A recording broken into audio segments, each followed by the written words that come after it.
Hi everyone, welcome to the BBQ Talk Show. My name is Ryan, and My name's Charlie from Pickles Barbecue. good to have you along, brother. It's nice to see you again after another week, especially after the shenanigans. Oh, I was so drunk last week. I haven't even managed to edit the podcast yet. Last week was a good one. It was a very good one. It was a very long one, and unfortunately, my internet died right near the end-ish. Fortunately for that, but yeah, what a show! I was, it was. I woke up on the sofa. That's how bad I was. yeah, that does happen. Hey, it's Friday night here, so when in doubt. Yeah, chug them back. Anyway, cheers. Yeah, So, in fact, that's exactly what I got. Some ruby beer. Cheers. Cheers, mate. I've got me some ruby beer from Hobgoblin. It's really nice stuff. 5.2%. Nearly drunk it all. Then I'm on the cider, so that'd be quite nice. So, first, we better get into a full word about our show supporters. The Rusty Barbecue Company can bring you an exclusive 10% discount on all of their products.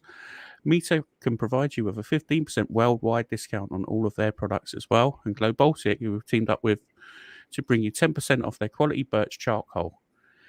Please do go over and rate and review our podcast on all of the podcast platforms. Leave a comment to help us grow together as a show. Check out our website. The discount's up there, so grab yourself a bargain. Christmas is coming up. You never know what's around the corner, so grab it while you can. You know what I mean? There might be a global shortage on thermometers or charcoal or quality rubs. Also, I'm going to have some Uncle Steve shake to give away as well. I'll run a competition later on in the show, and I'll send some out because, as you can see, I've got Uncle Steve's products there. And hopefully, if there's an American listener and he gets that, Steve sends you some gear out as well. So that'd be quite cool. So let's get our guest up this week. His name is T-Bone. He's got a very interesting multimedia presence. YouTube, Instagram, TikTok as well. We've got a TikToker, Charlie. It's our first genuine TikToker. So let's get him up and have a chat. Here we go. Hey, well, I never thought anybody would be calling me a TikToker, that's for sure. Hey guys, may I start by saying it is an honor and a privilege to be on your show. Thank you for coming on. It's really good to have you. Good to meet you, dude. Hey, it's awesome to meet you, Mr. Pickles.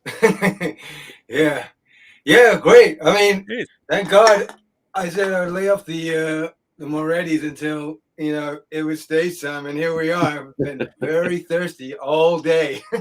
So cheers. Salute, as they say. Oh yeah. Yeah, I think this boy deserves it. It's been a long day. So yeah, cheers. Cheers, mate. Cheers to you. Cool.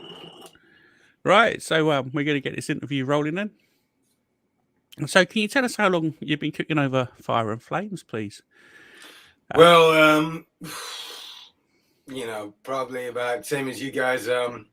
It's something my dad did, and something I sort of, didn't even inherit. It was just a natural, he did it, and so I did it kind of thing. So my earliest memories, I was seeing my dad grill, and then, and just kind of following, tagging along. So, I wouldn't say I'm a very technical guy. I'm pretty much straight up. I enjoy cooking with coals and flames. I don't do pellets or anything like that or anything too fancy. So, thanks for having me on your show. I think what we're gonna be talking about is the less of the technical side of things tonight, and more of the somebody said my guitar playing is like he was an Israeli fella I used to play in a band with, and he said you're not like technical, you're coconut. So that's also explains my cooking style is coconut. I think that could be said. My guitar and my hands are probably like, coconuts. Oh man, I've only had this much, so here we go. Oh yeah, we're getting lined up now. I'll tell you what, it sure is going to be a fun show. Like all of your social media stuff is amazing. I think it's such a fun sort of thing you've set up. It's really, really cool. I'm well impressed. Thank you very much. I've said like we had a tech check last night. I said I've been watching you sort of grow, and I've been watching your channel from pretty much from your start, because I saw it and I thought, oh, you're just so different to what everybody else is doing. It's really cool and it's a breath of fresh air. So kudos to you, man. It's really good. Oh, that's cool. Oh, well, thank you very much. I mean, I do it to amuse myself, and then if everybody laughs as well, then that's cool. I have met so many cool people, and then now that everybody's allowed to sort of leave where they are and get together, I've met some pretty cool people in the person. These people do actually exist, so it's fantastic. And it's great. I mean, I'm out here in the middle of nowhere. There's not a lot going on, so I realized like it all started basically meeting all these like-minded barbecue dudes. It all sort of started with the Instagram, because I was never really a social media guy. So, a buddy of mine was like, you have found your people.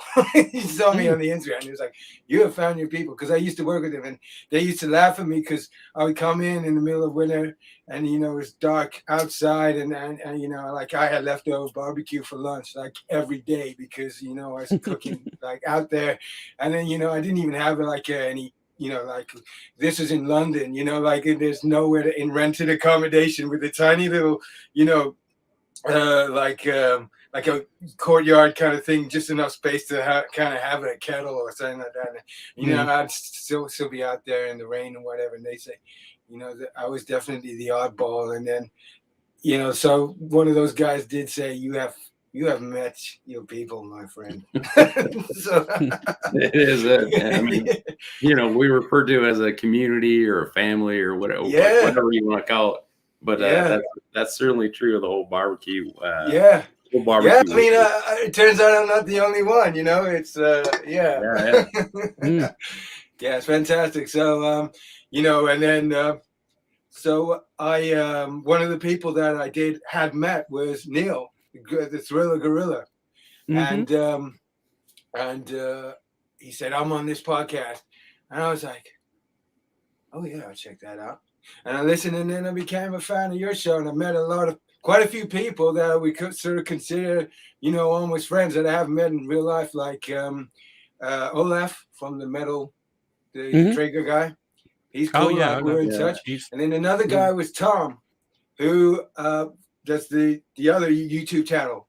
Yeah, Barbecue Life. Yeah, and then I have actually met him now in real person. So we had a beer together at Sizzle Festival. It was, so how crazy is that? There's like this little like world that is not real. I mean, when you think about it, like it's in the palm of your hand the whole time, and then but it's such a big sort of conduit to getting out there and meeting all these people. That's great. Oh. And, you know what I mean? So you can say it's sort of whatever, the internet is a wild place sometimes, but it's great. It's great. It's there's not a lot of like-minded people out here in South Gilly at the minute. So where I am, so it's it's cool. This is definitely true. It's great. Anyway, just yapping now. No. That's what we're here for: drinking and chatting and talking and having a good time. So. Yeah, the worst thing you could do is one-word answers. Those don't work out real well. It makes for a really awkward and short podcast. That's for sure. I know that. It's like pulling teeth.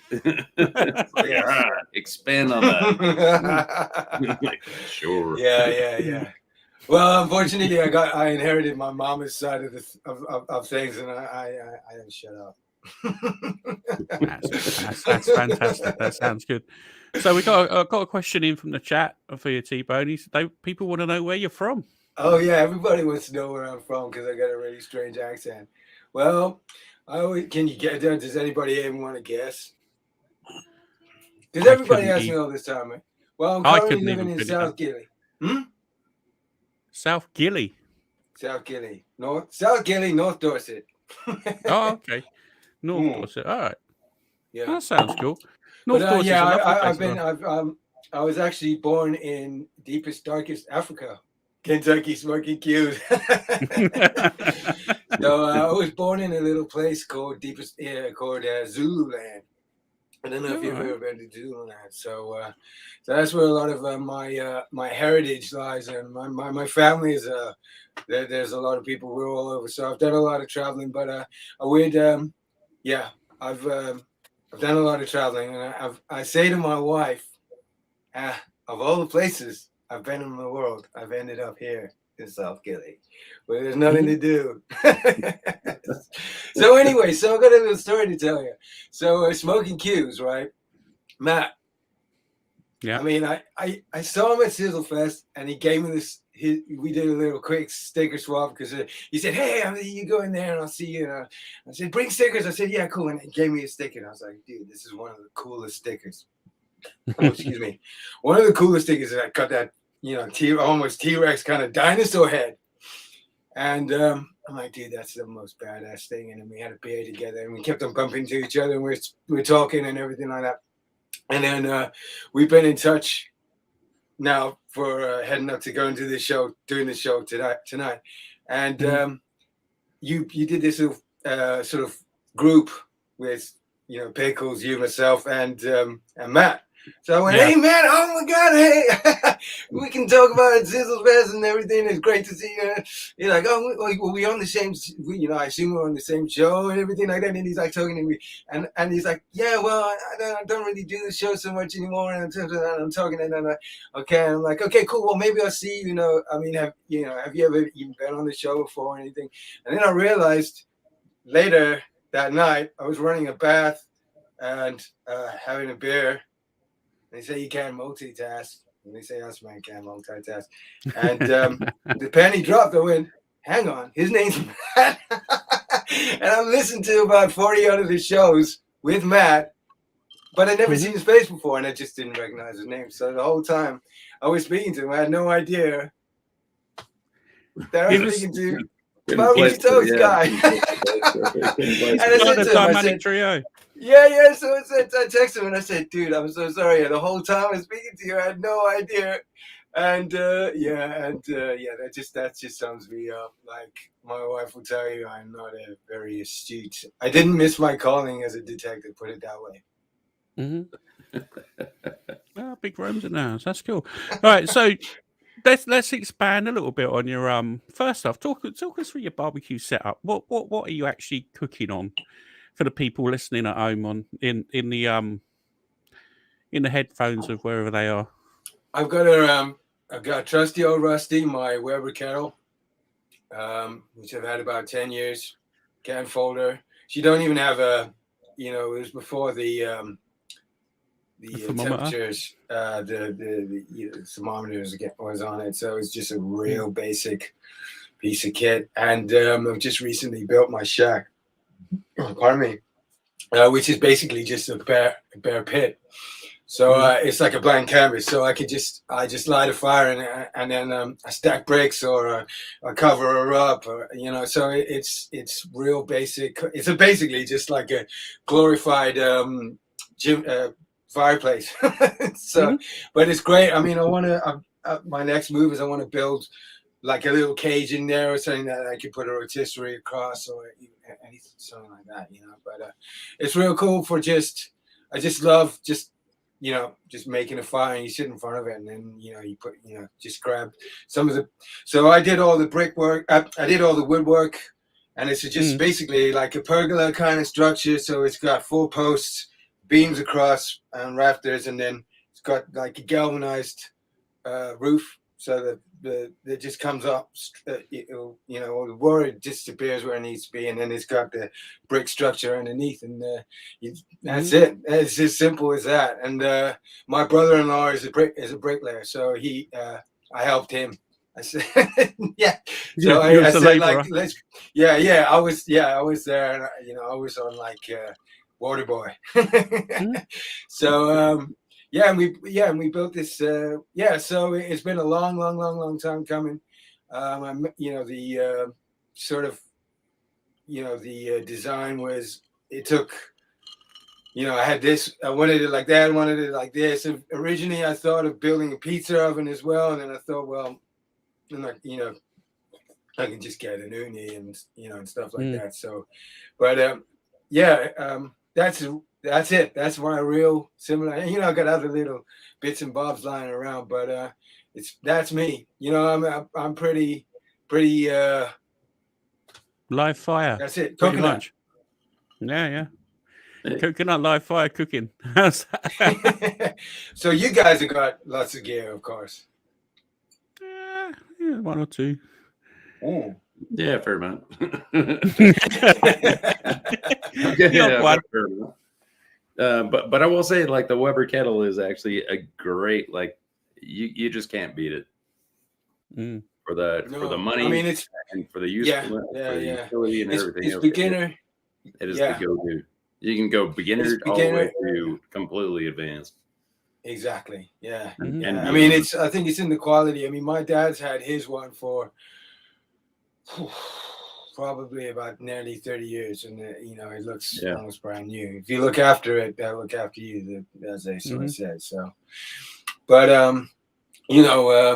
it's I mean, I'd love to get a like something fancy, like a a ceramic or an offset or something like that. But to me, I don't know. I guess I'm lazy. Maybe who knows? Right. But it's I'm okay. So basically, if you know me, if you follow me, you probably know that my wife is vegan, has been for a couple of years now, which basically me and my daughters they're kind of on the fence. They like, unless it's chicken nuggets, they don't really care for it so much. But I'm trying to bring them into the whole barbecue thing.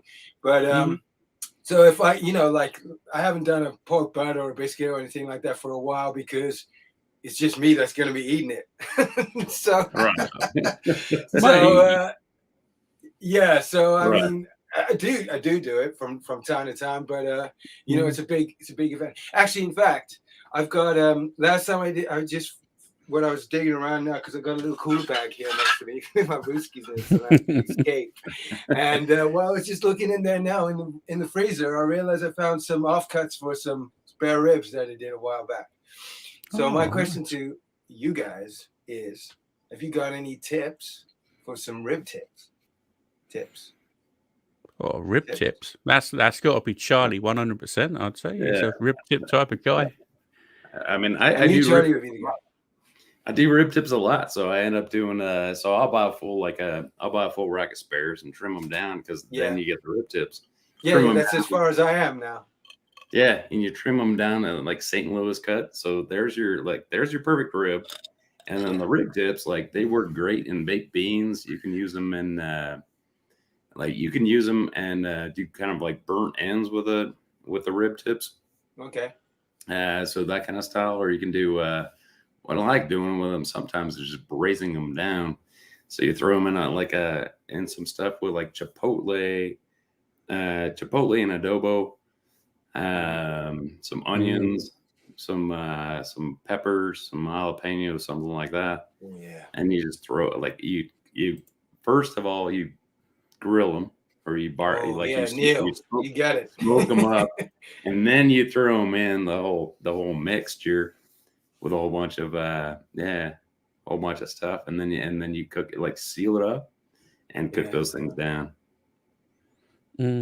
Delicious. All right. Sounds good to me. It was very, very good. Yeah. All the box ticks there, Charlie. That's like amazing, dude. Well, I got Sunday. It's unusual. My daughters are going to see a cousin's birthday, and they're going out, and it's something where I can't. It's like a theater thing, so they've all got tickets, and I don't have one. So, oh dear, I'm gonna have to stay home on my own. Playing with a barbecue. Yeah. So I found these because I thought, what am I going to do? And then I found these rib tips in the freezer. So I'm going to do that probably as some kind of a side or whatever, and then and go for the and I'll see what else I got. I also found some boerewors, which is like I don't know if you ever had that. I bought it while I was visiting some friends in Surrey from a South African butcher, actually. And it's like this special indigenous kind of sausage, very fatty. Yeah. So I got that as well. So it's delicious. So yeah. So I traveled in Africa. I didn't go down to South Africa, but I went to Zimbabwe, Malawi, Tanzania, and Kenya. And certainly, like, you'll see that all over the place. That's where they're growing up. And it comes in like a roll. Yeah. It's like a spiral. And you just kind of throw it on the grill, and it's good stuff. Man, You can braise it. You can braise it with beer and onions, and some peppers. It's super good, man. There you go, sausage and rib tip beans. Have that on a recipe. I tell you what, because usually I just because usually I just do on a Sunday. I'll just if I'm not doing something adventurous, I'll just throw down a badass birdie, and either spatchcock or beer can chicken or whatever, and that's so then I get to have that as a sort of something to go in the Shazamwages for the rest of the week, I like your lamb Shazam sandwiches. You done like a curried like a lamb, didn't you? Those are incredible. I mean, you know what? That you can't beat lamb, like a leg of lamb licked by flames, man. I did it like reverse sear, so I did it in the in the Weber, and then I threw her on the flames. Delicious. So that actually brings me to like sort of a question is so a lot of like the social media you see around barbecue right now is based on American barbecue, right? So the American barbecue style. Like, what are some things you maybe picked up from like African barbecues? And because I mean they've been cooking over live fire for ever, pretty much. Yeah, well, I don't know. I mean, a lot of that is just through likewise for traveling, because I've got family out there, so a lot of people, I'll go there. Unfortunately, I haven't been able to go out there for a long time, especially now. This just doesn't look like it's happening. Right. It's like a red list country and all that. But, right. I think pretty much like anything goes. If it's meat, and it just goes straight on the flames. It's like I think there's a big difference between like your kind of American low and slow kind of cooking, where you guys are Americans. Who's that? Oh, Jürgen. There he is. Yeah, he's got. Here we go. So Jürgen here. He was my go-to guy. I asked him actually, because I said when I bought this sausage, I said, hey, I bought this sausage, and he had sort of what's the word I'm looking for? He basically was saying this wood is the nuts. You need to get this wood. It's camel wood. It's from Namibia, and I'm like, cool, man. You're the fire guy, and if my fire game is gonna be anything, I need to like take advice from Jürgen. So anyway, I bought all this wood. I bought a couple of bags of this wood, and I said to my wife, okay, don't worry, you get what you need to get done, and we'll rendezvous our plates at because she's got her non-meat stuff and stuff. And so I light this fire, and like I think it was like, okay, we'll eat at 6 o'clock. And like 6 o'clock was, fast approaching, and I just couldn't get this fire to go, because basically what it is it's beautiful, beautiful wood. It looks almost kind of like driftwood, and it's real dense and it's real heavy and it's real dry, and you really gotta get it lit. You gotta basically It make sounds a like you fire. got to give it some heat. Yeah, because it will not take. It's so dense. But once you get it going, man, I tell you what. So I know we keep speaking about this Boerewors sausage, but basically, I kind of I got that right, and holy man, I mean that smell of that wood with that sausage was incredible. I can't even tell you how good it was. It did remind me of That's pretty cool. Yeah, you know how some smells can take you back to your youth.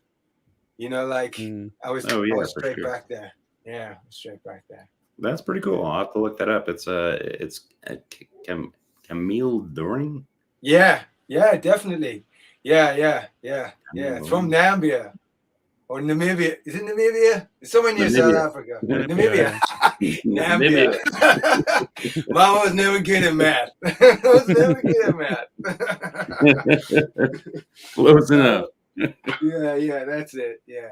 So I'm just trying to find a beer. Right, you dig away, man. Yeah, here we go. Can I just Yeah. Yeah. Oh, Bob away.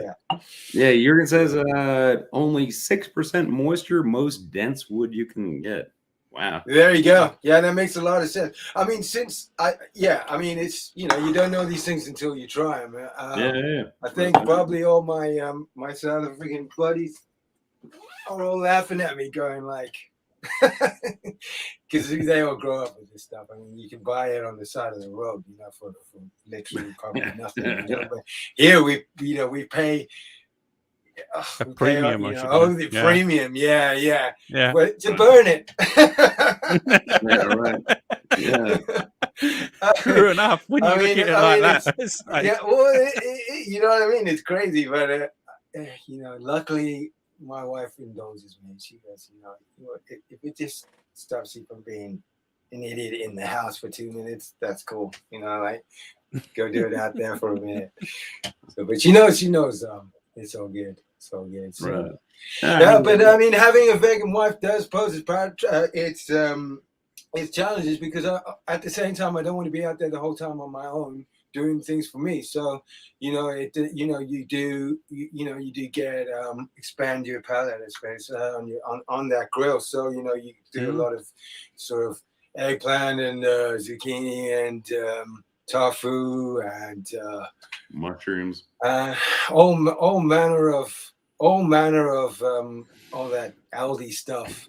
The whatever it is, I don't know what it's all probably just made out of soya matter at the end of the day, but it's shaped up to be a sausage and shaped up to be a seitan. But that's it, seitan. Hail Satan, I always say. But I do think the tofu has got its merits, and I did it kind of like you mentioned. Oh, excuse me, Charlie. You mentioned the burnt ends. I did a sort of a tofu burnt ends kind of thing. Yeah. If you get that right, it can be kind of. Yeah, I mean, I agree. Like, I see no problem with tofu. I've eaten a ton of it in my life, and I was vegetarian for a couple of years. But the thing is, it's a flavor sponge. Like exactly. It literally has no taste unto itself. But it that's takes for on sure. flavor. It's on flavor. So yeah, there's no problem with that. And tempeh is really good. It's also another soya thing, and there's a bunch of stuff, and it ain't bad, man. Unfortunately, you can't because it always used to be the vegetarian would turn up, and you go, okay, cool, you give them some halloumi and stuff. But when you're vegan, you can't even do halloumi anymore. So can you not? No, it's no. I haven't seen it, but I'm sure you could probably get a V. It's never been a better time to be that way. But because I mean, some of my best friends are vegan. I must admit, I don't really know like the vegetarianism. That's cool. I don't really know that much about veganism. To Well, be you honest. can't have dairy, and you can't have Yeah, vegan is nothing. anything. Vegan is everything plant based. Yeah. Like entirely plant based. Speaking of which, David Chang, I don't know if you know him. He does like Netflix shows and all that stuff, and Okay. got some real popular stuff. But he's done some stuff recently where they're breeding meats in laboratories. Oh, Yeah, I heard about that. Yeah. And like so, they'll take a couple of cells from an Yeah. animal, and then Mhm. then they'll actually make that. So chicken, salmon, and some other stuff. And like his big question was like, would a vegan eat this? That's a good question. Yeah. Because technically, I suppose it is animal based, isn't it? But not much of it because it's grown in a laboratory. It's no different to tofu, I suppose. That do they grow that or produce it or how? Well, What? How it's do they made from make soy. How do they make tofu? I don't know. Well, it's at the end of the day, it's all Hungry, beans. It's all beans. It's all beans. It's all from a soybean, you know. So you know, it is. You know, you know what? Let me tell you something. It is the way forward. I tell you. I don't mean to sound like that because I can't change. There's no way. Believe me, I've tried. What happened was the whole reason why I'm actually on Instagram, because like I said, I was never a social media guy. The whole reason, basically, some Canadian buddies of mine, we all used to live in London together. Basically, I consider myself a Londoner. That's the place I've lived the most in my life. And my Canadian buddies came over when I left London. They came and they stayed here. My buddy Roadkill Stu, hey Stu, if you're watching, he came over and he said basically, whenever my buddies come over, I'll do some ribs, and my cheat is you know, I do them long, like you shoot like long so that everybody gets drunk, and by the time I serve them up, they taste amazing because you're so damn hungry. But anyway, so well, that's it. And then so on the first night, I'll always do my ribs. On the second night, I'll bring it home with my specialty, which is a puttanesca all'Italia, a spaghetti. And it's a real simple dish. But if you do it with good love and you know, reasonably good ingredients, especially I make the pasta and everything like that. So anyway, so he said, look, you know, I really want to impress this girl. Would you teach me how to make it, or at least write it down? And I said, yeah, sure. But it just happened at that time that he had this new app on his phone, and he was showing me, and they were making these dumb videos and stuff. And I said, hey, that's cool. What's that called? And I did. And then he left. And about a week later, I was playing around, and I thought, you know what? I'm not going to write it down. I'm going to make him a little video. So I did a little video for him. And yeah, and then that was where I was like, okay, well, you know, T-Bone, Mom Duke, the Duke, Cooking with the Duke, and then I did like a video, and then I was like, well, this is a bit silly, and I'll do like 10. So I did about 10 of them, and I never actually. See you later, Jürgen. Nice to see you or hear from you, and so. Yeah, basically, so I was sitting on about 10 of these videos, and I never actually ended up showing Roadkill Stu until his next visit about nearly 2 years, about a year and a half, 2 years later. It's about 2 a.m. Everybody gone to bed, and we seen. I said, "Hey man, Stu, listen, we actually made these videos and never got around to sending to you." So we watched them. And he said, "Hey, these are pretty good." So I was like, "Oh, you think so?" And he said, "Yeah, cool." So I said, "Okay, fine." So I ended up doing I just put them all on the YouTube channel. I started up this YouTube channel and stuff, and and so he said, "Hey, like these are cool. Like you should, you know, get sort of networking stuff and get on the Instagram is good for that, and Facebook." And I was like, no, I ain't going on Facebook. Like that's like off limits for me. I'm not a Facebook guy. And so I was like, okay, cool. Like let's check out the Instagram, and it turns out, you know, Instagram is actually kind of enjoyable for me because you can put a silly caption and you can take a photo. I've always enjoyed taking photos. I've always had dumb, even when I had one of those dumb, like,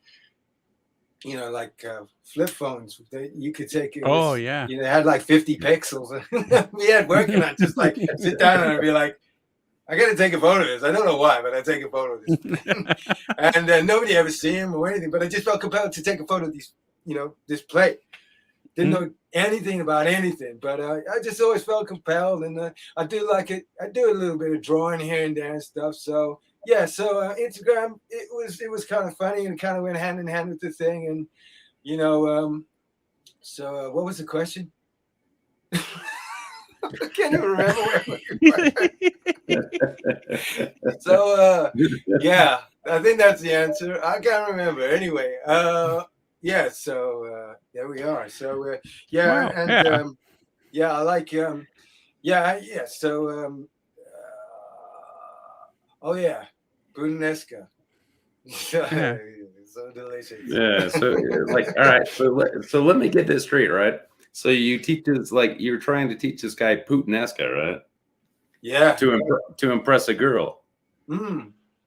Yeah, I said, listen, man, if you want to get laid, you need to. Do you know what Puttanesca means? Oh yeah. It's oh yeah.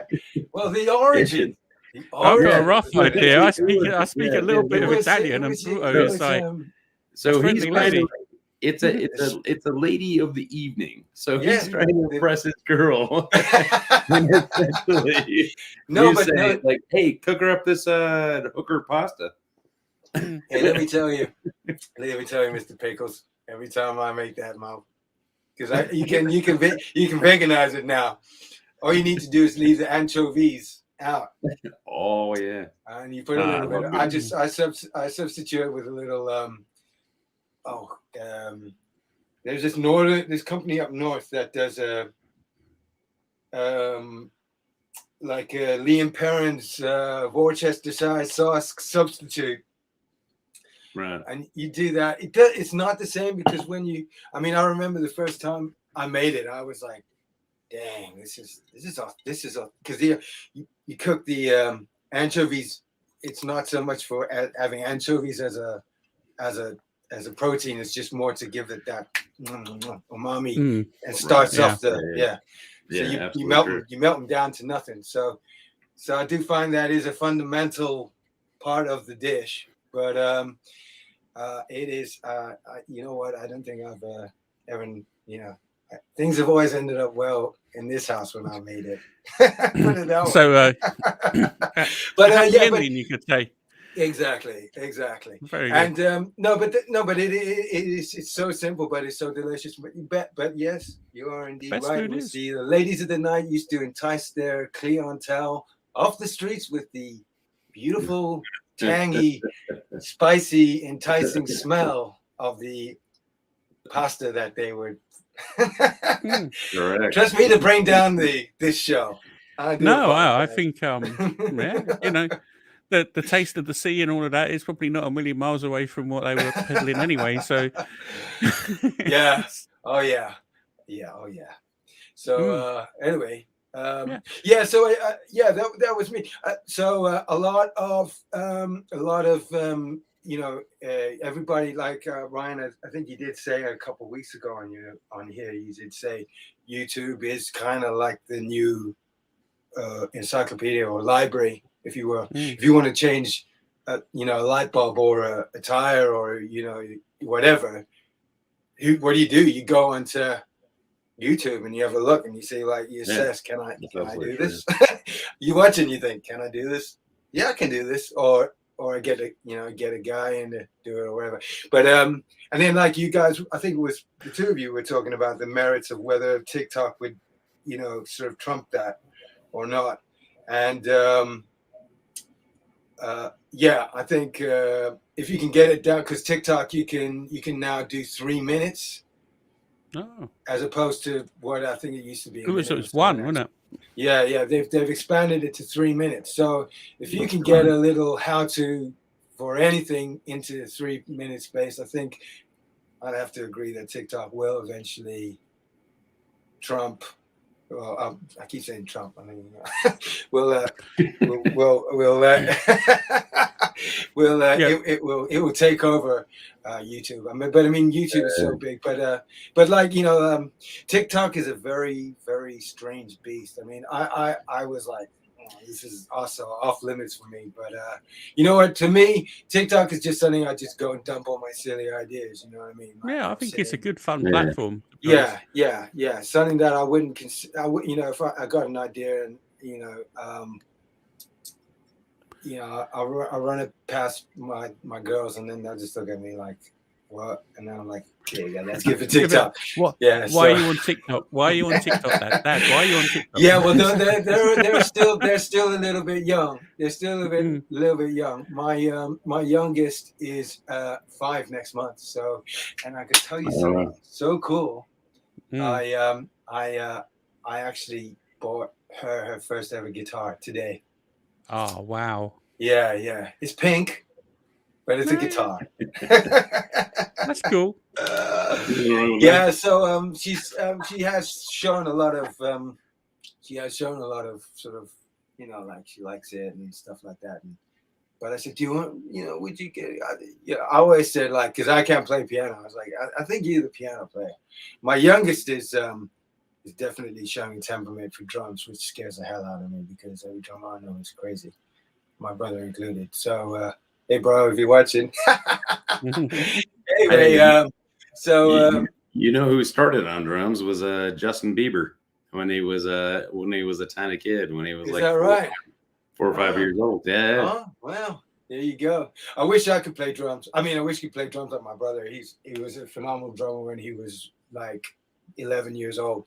We used to sneak him into clubs and he'd play, and everybody would just like watch him like that. And we would be playing.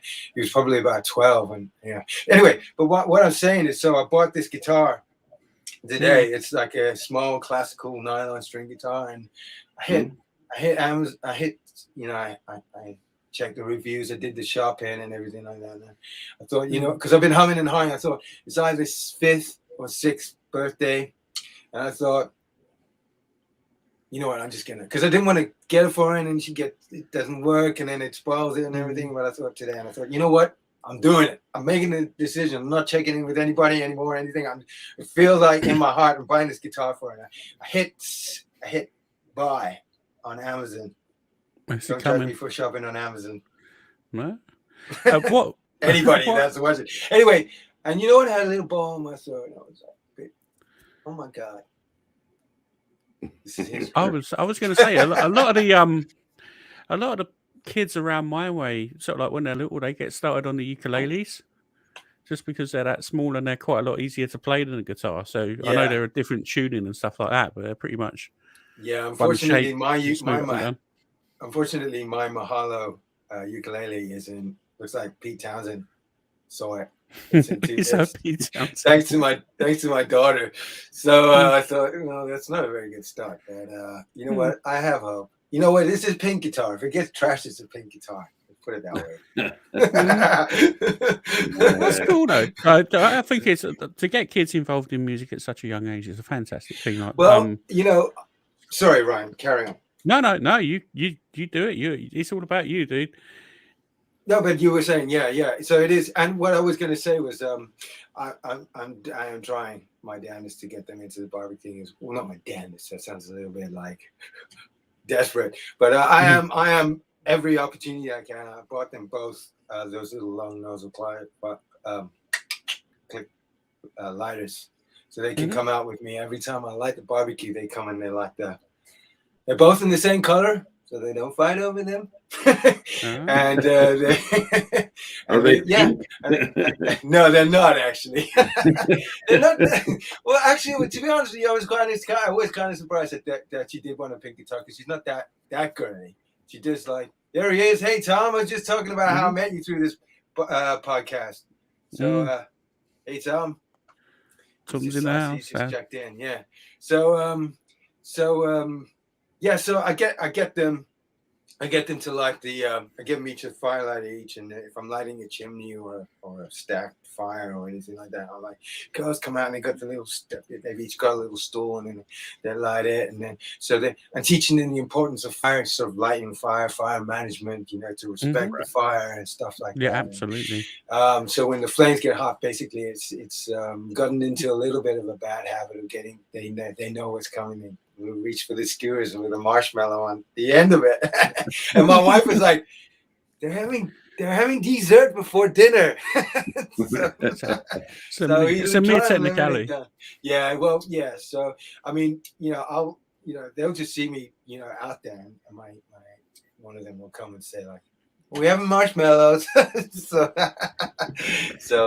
yeah. So I mean that to me is the cool that is one of the great essence bits of of the barbecue is that hey, it's light a fire, that's how it goes, and yeah.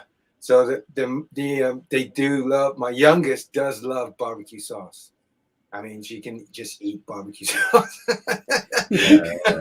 I mean, if I look away, she's poured a some bullseye or Sweet Baby Ray's, like and she's just eating it like that. And I'm like, well, don't you even want to like put your chicken in it or anything like that, or chicken nuggets? But yeah, kids are. So loading up a breadstick with Sweet Baby Ray's and oh man. yeah. So I'm like, how about they actually do they do love the ribs. Yeah, they've got good taste for ribs, but chicken they can take it or leave it. I don't know, but my youngest, yeah, definitely, like they always want to see what's under the hood, and I'm like, it's like, whoa, what's that? It's like a chicken, like that's good. It's like, I've been doing beer can chickens my whole life, and I do know like what you guys were saying the other day, the actual scientific merits of the actual beer or whatever you got in there actually getting to a temperature to actually probably impart any flavor or do any kind of cooking is ridiculous. It's scientifically impossible, but you know what? It's a great way to great excuse to crack a beer open at 2:00 on a Sunday afternoon. So I won't tell anyone of you guys that. So basically, the theater's really nice. You know what I mean? You can stick a beer in a can. You can stick a beer in a chicken and sit and watch it and show your mates, and yeah. Oh, that's half the thing, and it's a lot of sometimes with barbecue. It's not necessarily about. It is all about flavour. Don't get me wrong, but the theatre of it sometimes is just kind of like, wow, yeah, look at that. It's got a beer can in it. It's sitting on the Weber. How cool does that look? And, oh yeah, it's great. I mean, I think the best thing is you throw some garlic in the can, and then you sort of keep a little bits of garlic inside, or chop a bit of onion and throw that in, chunks of onion in there as well. Now that it really does tenderize the bird, takes it to another level. So that's cool. But yeah, like I say, my stuff is real simple. I mean, I've just been doing ribs recently because it's taken me a while to build that stuff out there. So I'm just doing like, ribs, loads of chicken wings and all that kind of stuff. So yeah. Talking of stuff that isn't necessarily cooked, your chili challenge, I'm sure Charlie can relate to this. So, like, I went through a similar thing. One of my friends at work, he gave me this yellow chili, right? To me, I thought it wasn't any. I thought it wasn't anything more than a Scotch bonnet because it had the Scotch bonnet looking shape to it. Oh yeah. Oh man. I have no idea what this chili was, but it absolutely blew my head off. I only used a tiny little bit, and I put it in some burgers. It was like eating fire. And oh yeah. You know when you cut into a chili and you think just by the smell of it, you think this is a serious chili. So I was going to use half of it in this burger mix, and I thought, I'll tell you what, I'm just going to use like maybe a third of it just to give it a little kick, but nothing too bad. Yeah. Good God. the kids couldn't eat it, and I thought I'm not going to get beaten by this. I was like, sweating. Oh man. But I'm like, I mean, I'll tell you, like you English people are weak when it comes to spices. And like, don't get me wrong, there are plenty of like weak Americans too. But boy, and you think you get used to it because like the English people do like their curries, and there are some spicy curries out there. But boy, oh boy, yeah, I love spice. Yeah. Well, there we go. I think we're kindred spirits. I do enjoy spice. There's a local. You mentioned the Indian thing here. There's pretty much the only half decent place to eat out here is the Indian. You know that I haven't heard terrible rumors from anything else that is any of the establishments that are here. But you get some pretty decent stuff. So I think it was my wife's birthday, and we went in there and we sort of had a few beers and stuff. And I'm like Mr. Hotshot, and I walk in there and I'm like, "What's your hottest curry?" And he said, "It's not the fowl or something like that or whatever." And I said to him, "Can you make it hotter?" So he went, "Oh yeah, yeah, make it like take whatever you got, make it as hot as you can, like don't hold back." So they brought it over to me, and I ate it. But he came over and he said, "How's your curry, sir?" And I went, "It's good." It's good. And he said, "Yeah, the flies were falling off the ceiling, like when we were bringing it out to you, like."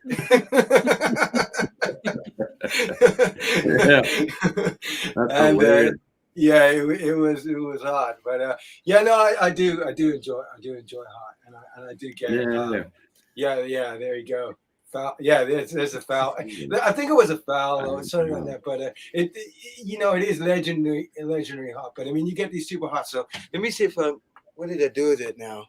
I thought I brought it through. So people send me stuff all the time, and I thought I had it. I don't know what I'd done. Somebody had these peppers. My buddy Vinny. My cousin Vinny, he sent me these Reapers, and I thought I brought them through here now. But I wanted to show. He said because he saw I grew these peppers that were supposed to be Reapers, and the way my house is, it doesn't get the sun throughout the whole day. So you want to get it in the morning. You get the sun this side of the house in the afternoon. So you got to move the damn plant now in the middle of summer. I'm too lazy for that. So my chili, I'm much better at eating chilies than I am growing them. But I did manage to grow this. I bought these seeds that were supposed to be Carolina Reaper seeds, and I grew them, germinated them, and I got this plant, and then nothing. I got nothing last summer, and then this summer I got 3 pods off of it, and I was like, these don't look like Reapers. They look kind of like Reapers, and I asked a lot of people, and I said, what do you think this is? And everybody gave me a different. But the unanimous one was they said that. It looks kind of like a Reaper. So anyway, so I thought, you know what? I grew the damn thing. I picked the biggest one, and I said, I don't know what it is, but I'm going to eat it. And I filmed it. And I ate it. I saw it. Yeah, it was hot. It was hot. I mean, even my daughter, she could tell she was there because Mom went. She had to go out for something. So I said, "This is my chance because I need to do it." The thing is, I can handle the heat from that stuff. It's here. Goes to your gut, and it can cramp me up. I've eaten half a Reaper before, and it's just gone. My stomach's just going like that. Yeah, it can. Yeah, for sure. Yeah, that heat goes. Yeah. Yeah, I mean, one fun thing you can do, like maybe with that or maybe not with that, is like fermenting your own hot sauces. You ever tried? Oh yeah. I do enjoy that. I've got an even simpler thing, which is my dad's kind of recipe, which I call we nickname it Grandpa's Chili Hustle, because like I say, I've got a lot of family from all over the world, and been here and there and stuff. And my mom's side of the family is Swedish, and my dad's side is Mauritian, French. So we got a lot of that heat from that side of the family, and then you got. this recipe, which is a real easy sort of go-to. So you just grab whatever peppers you like, and you throw in a bit of garlic and ginger, and then you sort of have it. So basically you got it kind of chopped up and ready to go. So it's not a chili sauce. It doesn't last as long as a ferment. You want to get, unless you refrigerate about 3 months. But I've always got it in the refrigerator, and it's a real easy, cool thing to, like my wife is not super hot, but she goes like, "Hey, we're running low on this. You need to do another batch." You know what I mean? Like, you need to do more, Grandpa. She always says to me. So that's a real cool thing, and it's you can it's cool. So it's real simple. You just chop up any chilies you like, as hard as you like or hard as you don't. Yeah. And then you add like a third, about a quarter part to the chilies. You add garlic, and then half of the garlic amount you add ginger, and then you put a little bit of vinegar, like cider vinegar, to just give it that little kind of tang, and it helps to keep it ferment. Yeah. And then you add a little bit of oil, and you chop it up, and you get it. But you don't want to chop it too fine. But so it gets basically straight to the plate. So if you sit down with your eggs in the morning, because you got to sit there and chop a pepper. I mean, I live by hot sauce. I love hot sauce. I get in a lot of trouble for the amount of hot sauce I bring home, because it's like, damn it, like you open the fridge sometimes and she's like, "There's no space for anything else. Like, could you stop buying hot sauce?" It's like, but I'm like, you do enjoy it as well, darling. And what I say, like, we got it. But a lot of guys say like, "Hey, here's my sauce and stuff," and I say, it's taxing. I say your sauce is taxing. Like you're waiting, when you fly into Heathrow, you say we're taxiing. We're just waiting to land. I got all these sauces like taxiing to get into the refrigerator. So yeah, you and I are in the same boat. Hey, Daddy cooks. Yeah. Yeah, I've just managed to get my hands on some Melinda's hot sauce. The habanero. I know that's not really hot sauce, but it's habanero mango. Oh, so good. That's nice. Yeah. It's really, it's really, really nice. But yeah, let's circle back round into the questions, because I know. Sorry, I will take us off on a tangent. I do apologize. That's all right. No, it's fine. I mean, so yeah. I mean, you know what? I have to admit something. To you guys, you guys are like barbecue masters. I feel like I'm a little bit out of my depth here. I can sit and talk about barbecue until the cows come home. But you guys tell me something. Let's talk together. Yeah. I like barbecue. I like all that and everything that goes with it. I'm just not a big low and slow guy. Basically, I don't do pellets or anything like that. Like I was listening to the episode with the hobo. No, not hobo. Sorry, Dead Broke. Man, that guy. Wow, he's insane. I mean, he's not insane. He's opposite of insane. He's like I was just listening to him, going like, I don't know anything about barbecue. Listening to this guy talking, so I'm like on a completely different. Let's bring it back to like talking about it. This is a barbecue podcast. So So no, it's good just to chat. Yeah, but that's I do. You still gotta, every time you barbecue, you still like learn something, and it's never going to be the same, even though you do it 100 times or the same thing. It always changes. So yeah. Nah, I mean, I don't know about you, Ryan, but I certainly don't consider myself a barbecue master. I think Far it's from like it, me. I think it's like you're on like, and there's people who've won awards and everything else, but you like. The whole barbecue thing is you're just on a journey. So there's no end step. I know it all kind of thing. It's like, there's like I said, there's barbecue's been going on like around the world forever since there was fire and meat. Mm-hmm.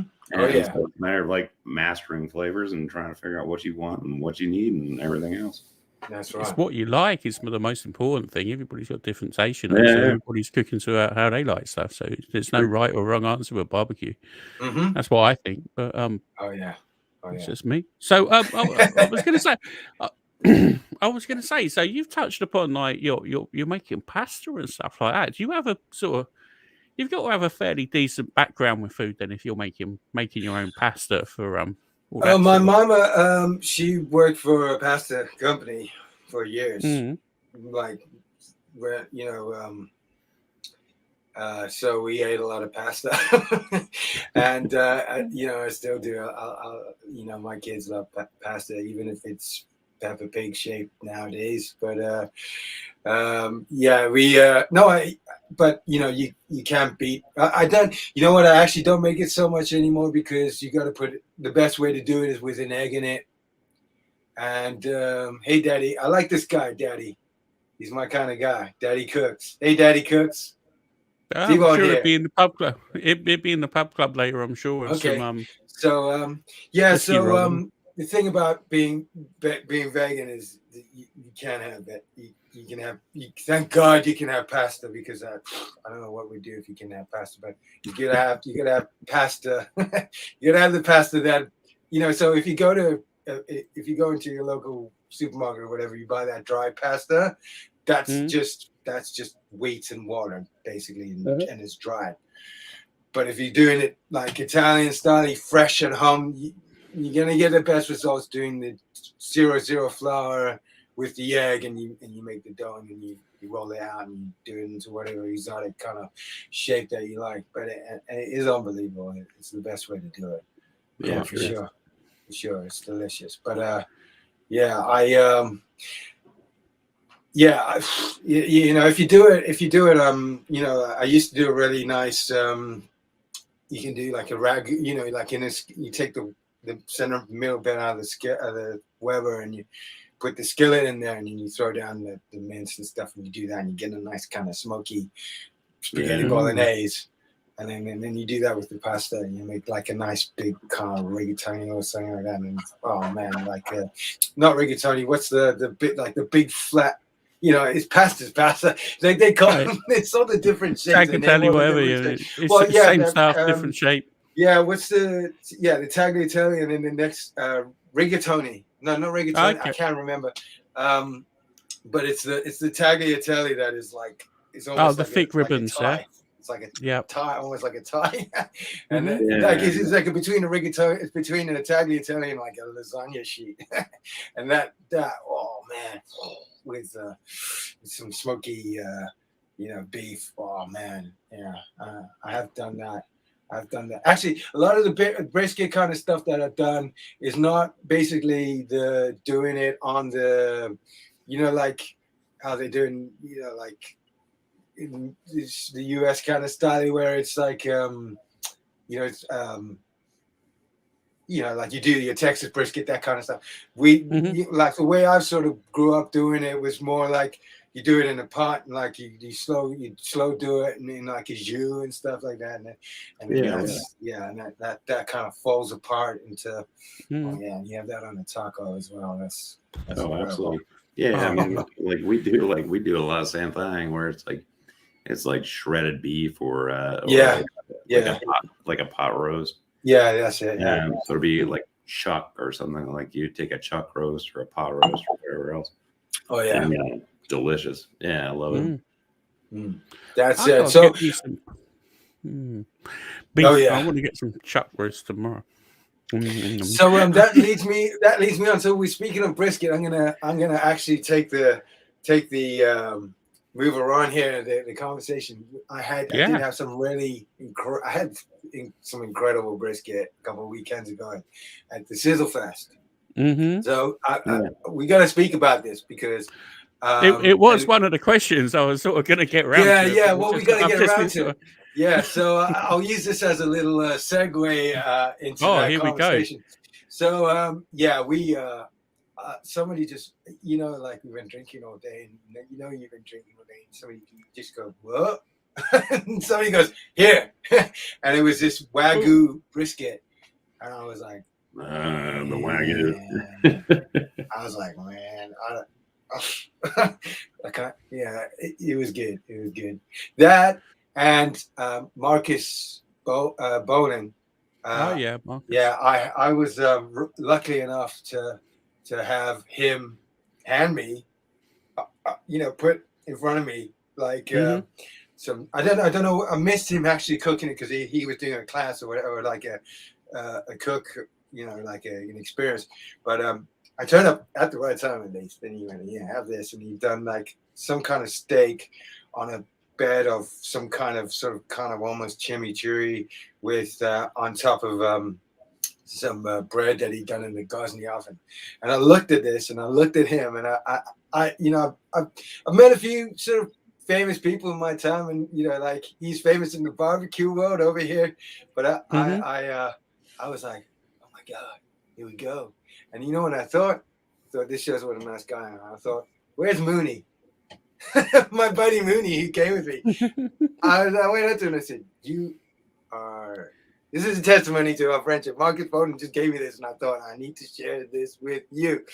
So he was like, yeah, cool. And it was incredible. So that and the brisket was amazing. But I mean, seeing Marcus in the flesh was really cool. With meeting all these cool people of the sort of the community around here. It was amazing. I didn't really get to speak to him much, but I mean, the guy's got an air about him. He's incredible.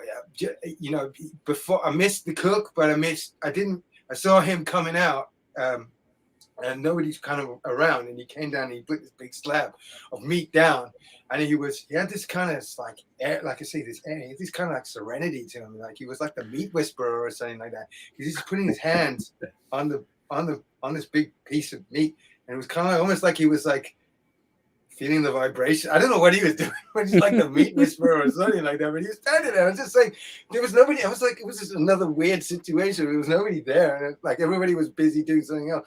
And I said to my wife, I was like, look at this guy, like that's amazing. And he was just. He's a cool guy. And it was amazing. And like the whole day, I was saying, I need to go and like say hi, and just, before I get too drunk or whatever, and just say like, but and then later at the end of the night, I did barbecue, and I was like, hey, that steak was amazing. I see you. And then he was like, yeah, cool, so, and that was the cool thing. So we're at Sizzlefest, so it was great to meet all these cool people like Tom, who was on there. I don't know if he's still with us, but I've just gotten off of the phone with Chris Big Nose Barbecue. I don't know if he's around tonight, but he just told me that they already sold out of the early bird tickets for 22. So there's a lot of interest for everybody to get back there, and they're on to bigger and better things. And I can confirm that I'm gonna be returning to play as well, to do some music, and he said that we're going to be focusing on having more live music there this time. And, so you're going to be VIP backstage passes then and all that next year, right? you can have a rider. You can have the blue M&Ms and. Yeah. Hey man, I'm my own walking, talking VIP in my own head. Like there's that Paul Simon song, "The Boy in the Bubble." I'm like the I'm like the dude in the bubble. That was great, and I will hopefully be defending my Hot Wings Challenge. Title as well. So I just want to put a word. If anyone is listening, tickets are available to Sizzlefest, and you should definitely come along because it was a great day, and everybody that was there was real cool. It was something else. If you go like compared to other sort of barbecue kind of festivals and stuff like that, it was just a bunch of dudes, no egos. Everybody's like hella cool, like up to meeting each other and saying like, hey, you're so and so, and you're so, like everybody. It's weird. I've never been in it was smaller, but it's weird. I've never been in a room where there's so many. There he is. So I'm standing so Neil is right next to me. So I'm standing there, and these big guys like next to me, and I'm like, shit, I gotta eat these hot wings faster than these big guys, you know. I mean, they were very real worthy opponents, but it was hot. And I will give Neil some serious respect. He did actually the little trays that the wings arrived in. He did lick them clean. So, but it did get pretty hot. It did get pretty hot. We're sponsored by one of my favorite chili sauce companies, the Weymouth 51. And oh yeah, yeah, do that. Yeah, they're great. Yeah, they're a great little company with amazing variety of sauces from beginning to hot. They've just relaunched their new. It's not Heapers Reapers, but it's like a different Reapers variety on their Reaper hot sauce. But they do great stuff, even all the way from like kimchi to like salt to like chili salt, and they've got a great variety of stuff. They call it like a grown-up approach to chili sauces and whatnot. So I'll tell you what, Charlie, I'll get hold of some of that stuff and I'll send it over to you, and you can give us what the USA opinion on it. Yeah. You up for that? Carol, I'm 100% down with it. Okay. So I'll buy some and send it over.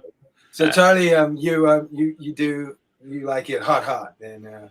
Oh, I like it. Yeah, I like hot. Yeah, like you had your story about going to a restaurant. I got my story too. Yeah, go on, let's hear it. I want to hear it. Yeah, I used to go to a Thai restaurant, and like first time I came in, and like I do this all the time. I'm like, hey, make it not white people hot, make it Thai hot. And the owner, like, so you like the jungle curry side of things. The owner of the place was like, "Are you sure?" And I'm like, "Yeah, man." And so he ends up bringing this dish out to me, sitting with a bunch of coworkers and friends and stuff, and like he's watching me eat it. He literally sits at a different table and he's watching me eat it. Yeah. I didn't break a sweat. I didn't grab a glass of water. Yeah. And like that's the worst thing you can do, man. Yeah. Every time I came back, he'd be like, "It's you." Cheers. Cheers, fellas. Great to meet you, Charlie. You sound like a man. You sound like a man after my own heart. Absolutely. Yeah. I could not agree more, brother. Yeah, there's if you watch there's and I do Neil, you'll see soon enough there's a little bit of footage rolling around of the challenge, and I'm kind of getting it together. Some people are sending me little snippets together. I'm putting a little bit of cool. At the end when I you got to throw down your wings, and you first want to put your hands up. Just happened to be me.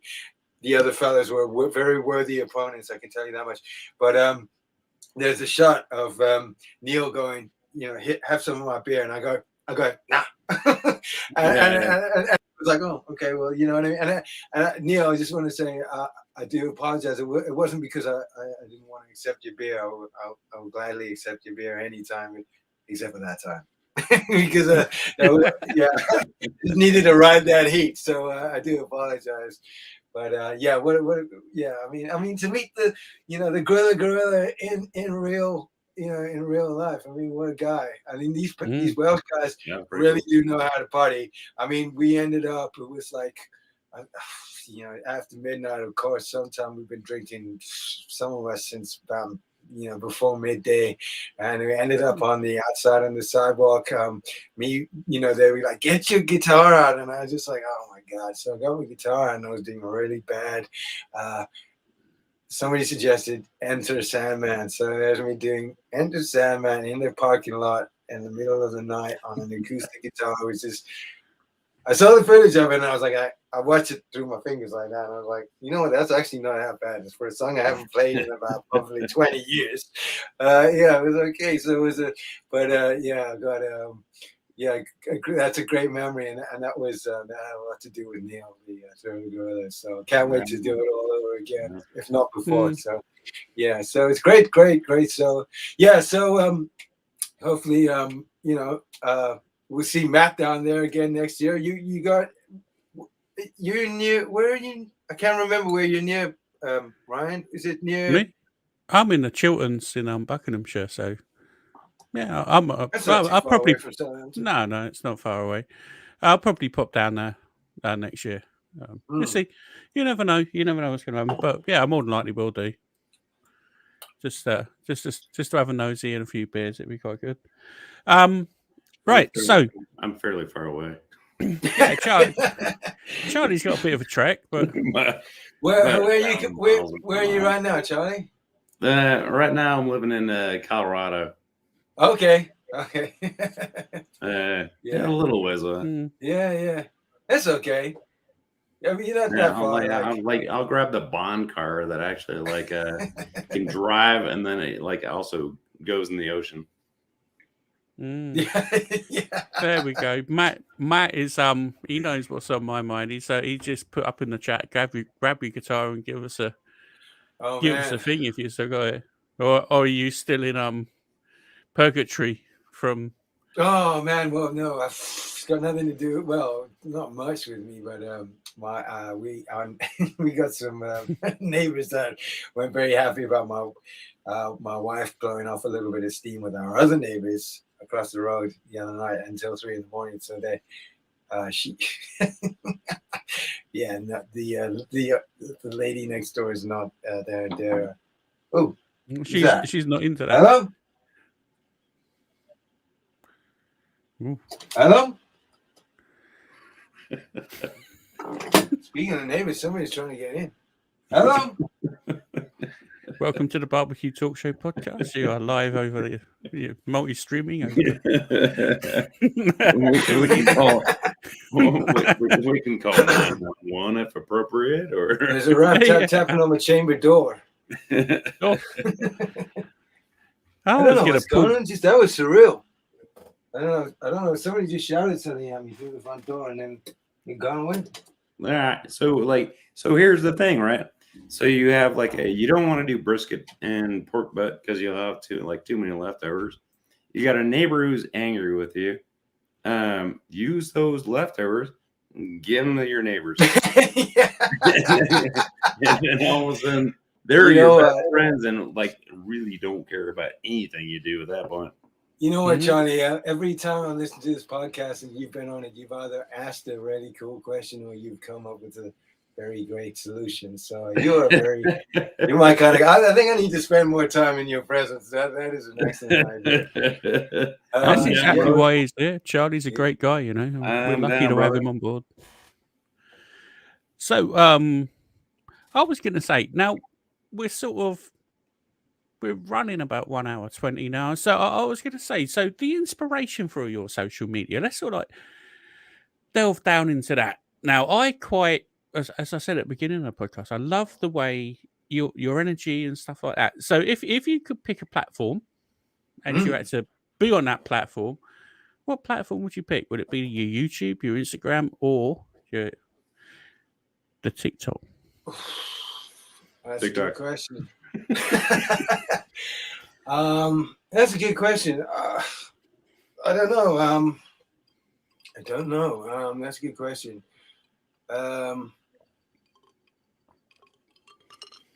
Like I said earlier, I think Instagram works for me best because you have the best sort of, I'd say Instagram is good because you have the best sort of correspondence with like-minded people. So, but Instagram is, I mean, even, I joined Instagram just before, basically, I started that was the question. That was the answer to the question. We were talking about vegan stuff. So basically, I did the videos and then I started doing the Instagram. And then my wife suddenly went vegan. She did veganuary. And I was like, well, you know what? If I was ever going to do it, I'll do it with you now. So I did it.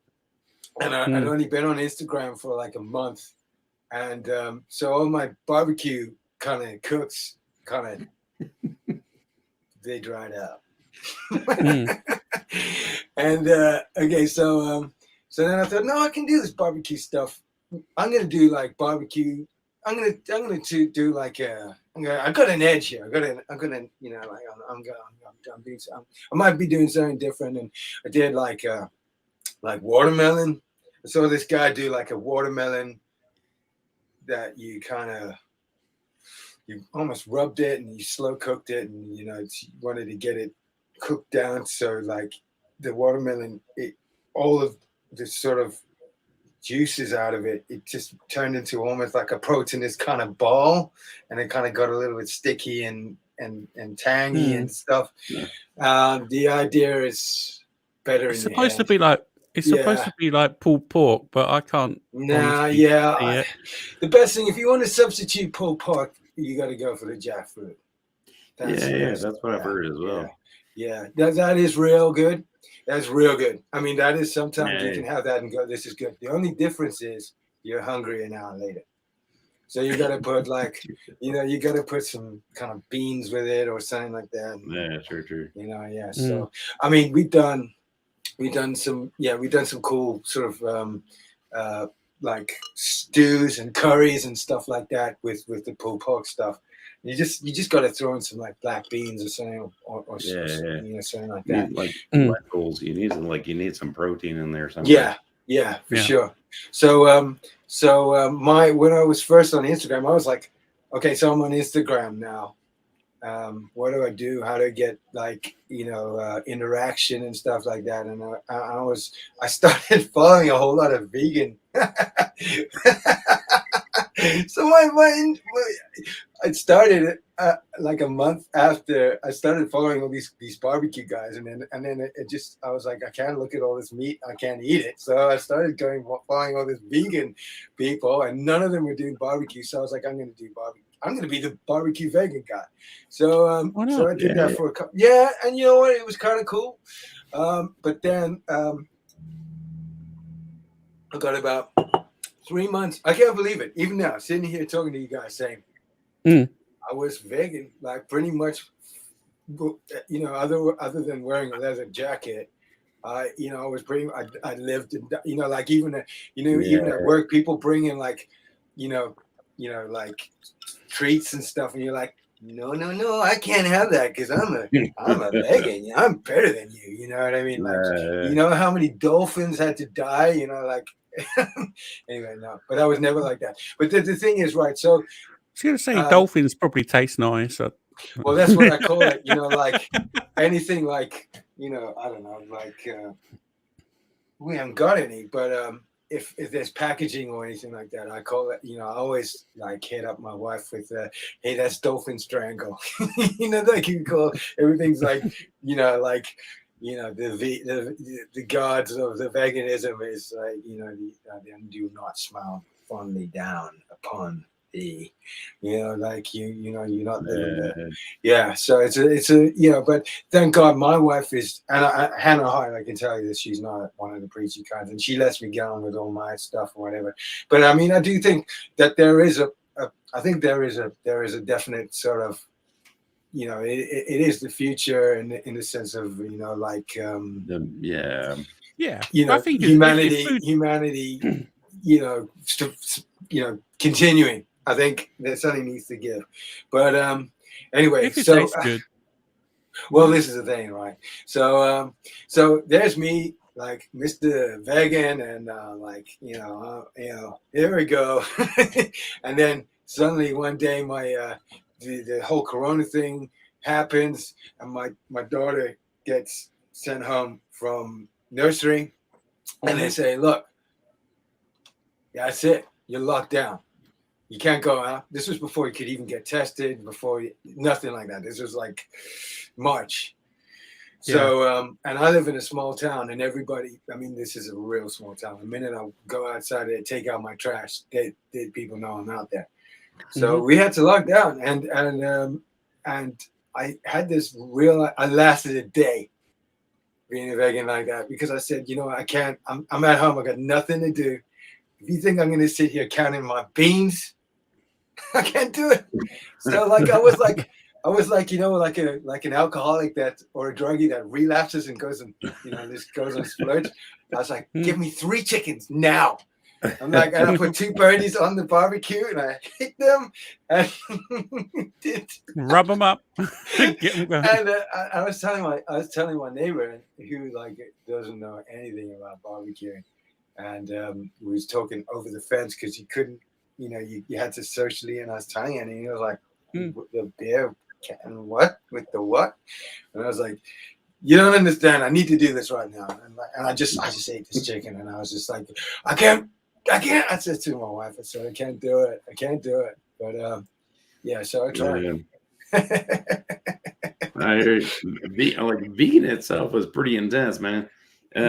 Being a vegetarian, like the only thing, like I was a college student, so I was like, so I was broke first of all, so I couldn't really afford much meat, and then I ended up like not eating meat for a week. This is my whole reason to be a vegetarian. Yeah. And end up not eating meat for a week, and I was like, wonder what would happen if I don't eat meat for a while. Yeah. and then I don't eat meat for like 2 years, and but I was vegetarian, whatever, like lacto, whatever, like cheese and eggs are totally fine. Because I had no reason to do it, and then a friend of mine shows up, and he's like, "Hey man, do you want to go see a movie?" I got us a ham sandwich. I was like, "All right." Cool.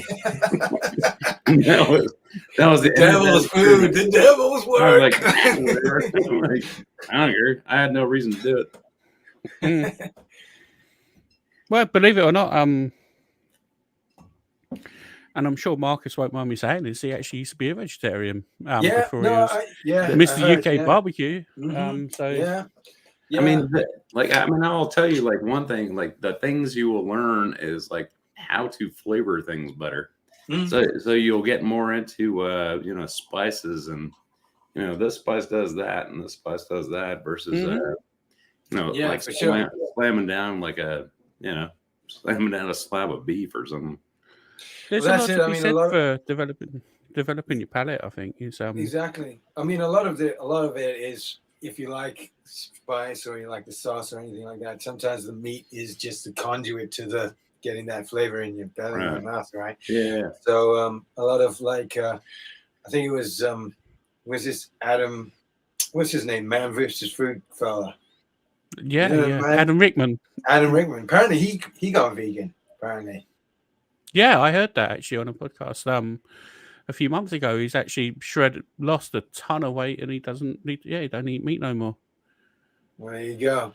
So I heard he said, if you slather anything, but that's what I say, like, because I do eat a lot of non-meat stuff as well. And I've got a little saying, I've got a little catchphrase around here. I say to my wife, I say, that's what God made hot sauce for, because you know what I mean. It's just like, because if it's gonna be some kind of bland sort of plant-based thing, it's But I mean, we had this stuff the other day that looked pretty much like bacon. I mean, it even had like the streaky bits of fat in it, and you put it in the frying pan. It didn't kind of have that mouthfeel, but it definitely made you feel like, if this is what they can do now, what are they going to be doing in like 10 years time with it? You know what I mean? Like, yeah. But I mean, that's the other weird thing is like if you're vegan, right? Like, why do you want a tofurkey? Why do you want fake? No. Why do you want stuff to like? I know. I think what it boils down to is it's that this is the age-old question, but I think what it boils down to in the end, I think it's for those people that are in the transitional phase. You know what I mean? They missed that stuff. Yeah, I agree with that. Yeah, I've got a lot of Indian and Pakistani friends, and they grew up vegetarian there. Yeah, Matt. And they have no interest in bacon. They have no, it's not like make my food look like, or it tastes like a burger. And no. Well, that's it. Yeah. Well, yeah. I agree on that point, though. I think if you're going to be a vegetarian or vegan, why dress it up to make it look like meat when really you have no interest in eating that product at all? So, Yeah, I mean, you know, like there's probably another conversation for the pub club later on. But you know, why? If you're going to do it, you can make so much. You can make lovely, spicy, beautiful tasting food, and it doesn't have to taste like meat. It can taste like its own flavor profile. You know, it doesn't have a yeah, sure. bean can be marvelous. I It can be agree. mashed or processed in some way or cooked in a different way or refried or recooked or whatever. It doesn't have to taste like meat just because meat is what you're used to. You can turn it into something else completely different and it'd be equally as delicious as whatever you're used to, if not better in some cases. So Yeah. Well, I mean, so Kent has a question. There is a popular YouTuber that I know, Markets Saustache, who does vegan all sorts of different things. I don't know. I don't know if you're aware of the guy or no. No, I need to check him out because I do. I think I have gotten kind of lazy this summer because it's been a bit of a rubbish summer weather-wise, and even though I've got my outdoor area, I haven't been pushing myself as much. I've just gone, you know, in the sense of doing the stuff for my wife. I sort of just been a bit kind of like I'm doing things, but yeah. I mean, just doing straight up grilled vegetables is you can't beat it, you know, and even just nice, you know, peppers just straight and charred, and then you make a nice sort of. You get that skillet out there again in the middle, and you just throw them all into the jus while you into the sort of the tomato sauce and all that, and the pasta sauce, and that's an easy. Win for me. So I get to play outside and, impress.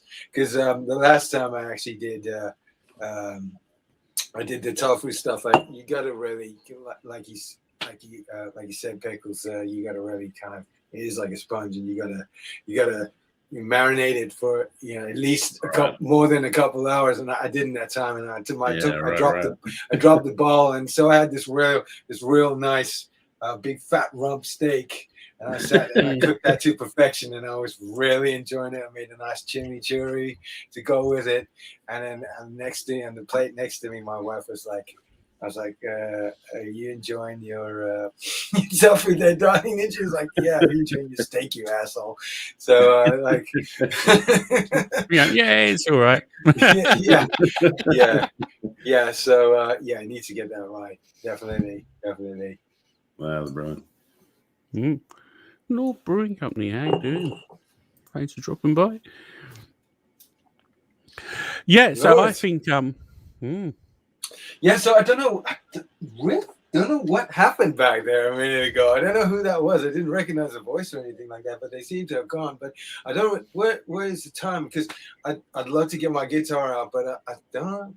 I can try to think of it. It's 10 o'clock. It's not. Yeah, it's not too late. I don't know. Like, just play it gently. Okay, should I do? Okay, what I'm gonna do? It's I'm only gonna 3 need o'clock. to swap the mic. Yeah, see, it's 3 o'clock over there. It's only 3 o'clock. There you go. It's 3 in the afternoon. You're fine. Right. Well, hey, hang on. So I'm just gonna swap mics for vocal quality, for performance quality. Oh, lovely. So I won't hear you. So just give me a little thumbs up if you can hear me or not. Not yet. Right. So far, so good. I am like one of these days. I'm gonna tell you some Metallica Can you hear story. me? Can you hear me? I can hear you. Thumbs up if you can hear me.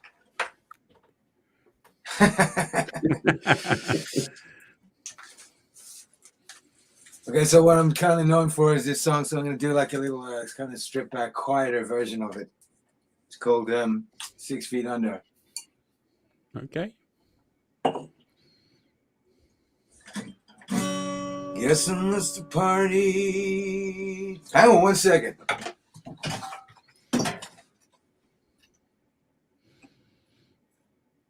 Was that you? Was that you up front? Oh, okay.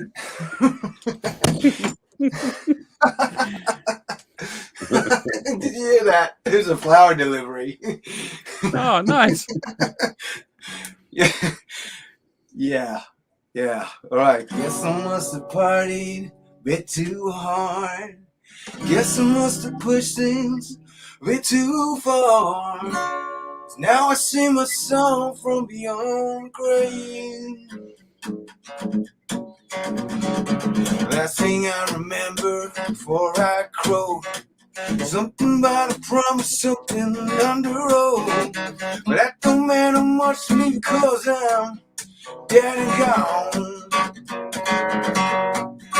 Hey, now I'm 6 feet under, you can dig my bones. Now I'm 6 feet under, you can dig my bones. My heart don't go and stop, my blood run cold.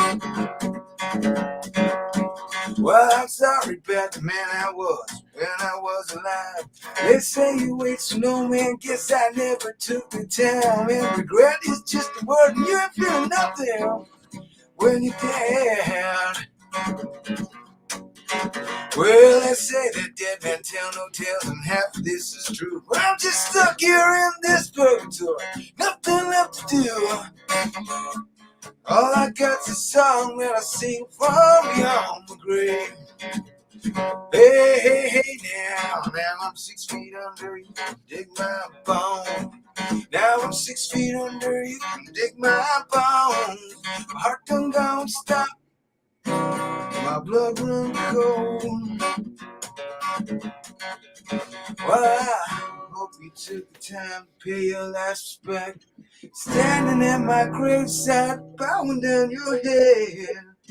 But I suppose that was just a little too much for me to expect.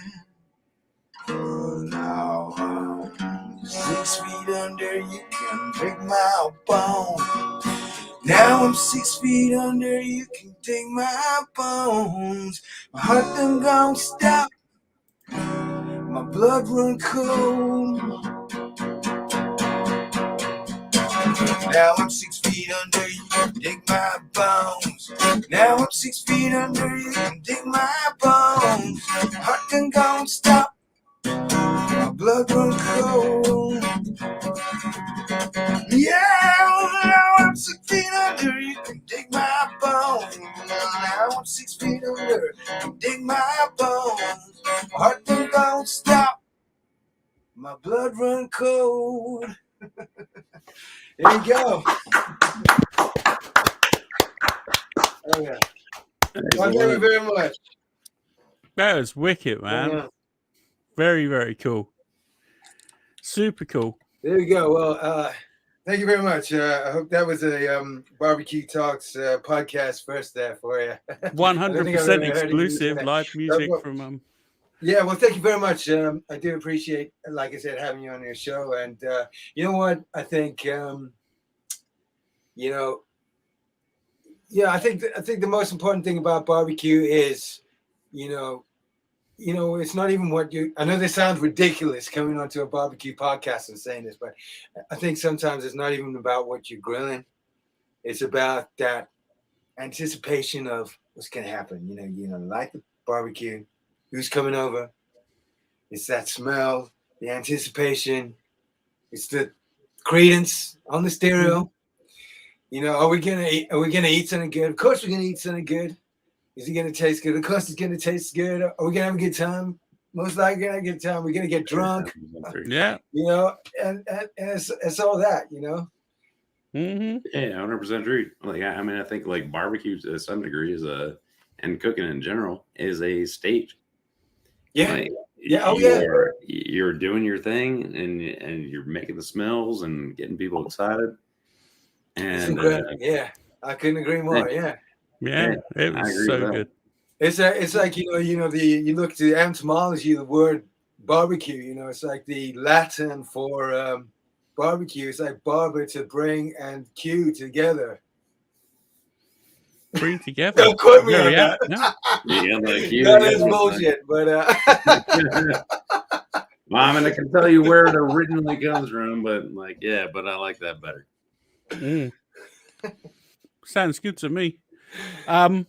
Fantastic. That was so cool. Thank you for doing that. I love that, man. Hey, no, That's that's cool, man. Well, it's great to, I played a bunch of stuff the other day, and my band, the Massive Gamble, we couldn't get the band. He's at Jimmy Q. It's not about what you're grilling, is that you are grilling. Amen, brother. And we couldn't get the band together for Sizzle Fest, but we're hoping to get the band together. I was speaking to Pussy Fingers today, my old bass player. We call him Pussy Fingers, and he's a great bass player. And he's from Huddersfield, and Huddersfield's on the up way up north, isn't it? Yeah. So there's a lot of northern jokes going around.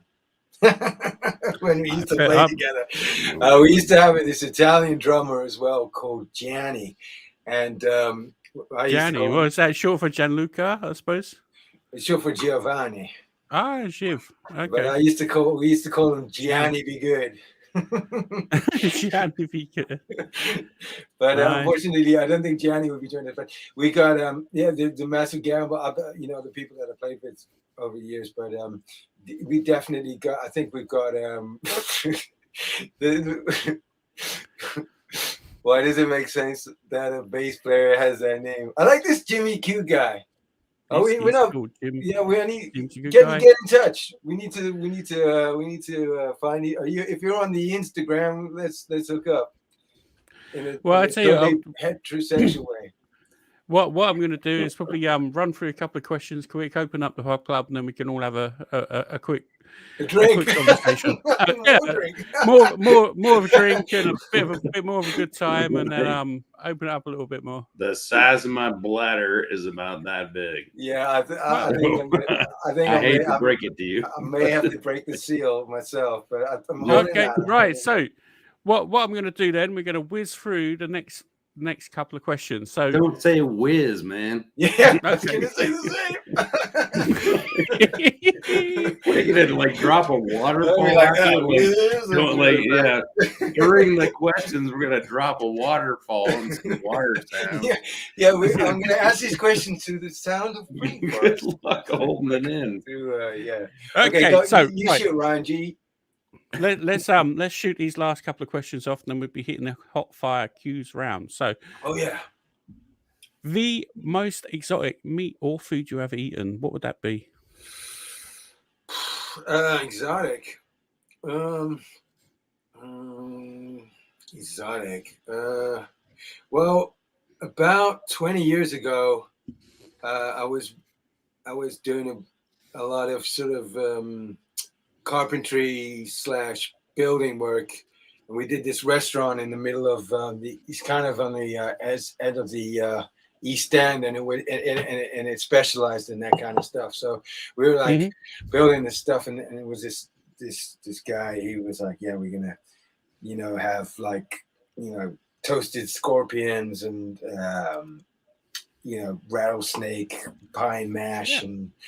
Yeah, so I've had that kind of stuff, rattlesnake pine mash, and I don't drink coffee, but they had these coffee beans that came through a monkey's ass, basically, like digestive system that made them, and I'm like, Johnny likes monkey. You'd be all over that coffee, Johnny. There you go. I'm like, I don't think this is the time for me to start drinking coffee. I mean, if I was going to start drinking coffee, I don't think this is a good time. And you know what? You're paying a high premium for that as well. So I think I might. Yeah, for sure.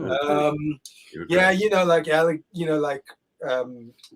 gator and stuff like that, and they had this like honey. They had a big honeybee that you actually dipped. The bee was on the end of the honey spoon, and I'm trying to think what else.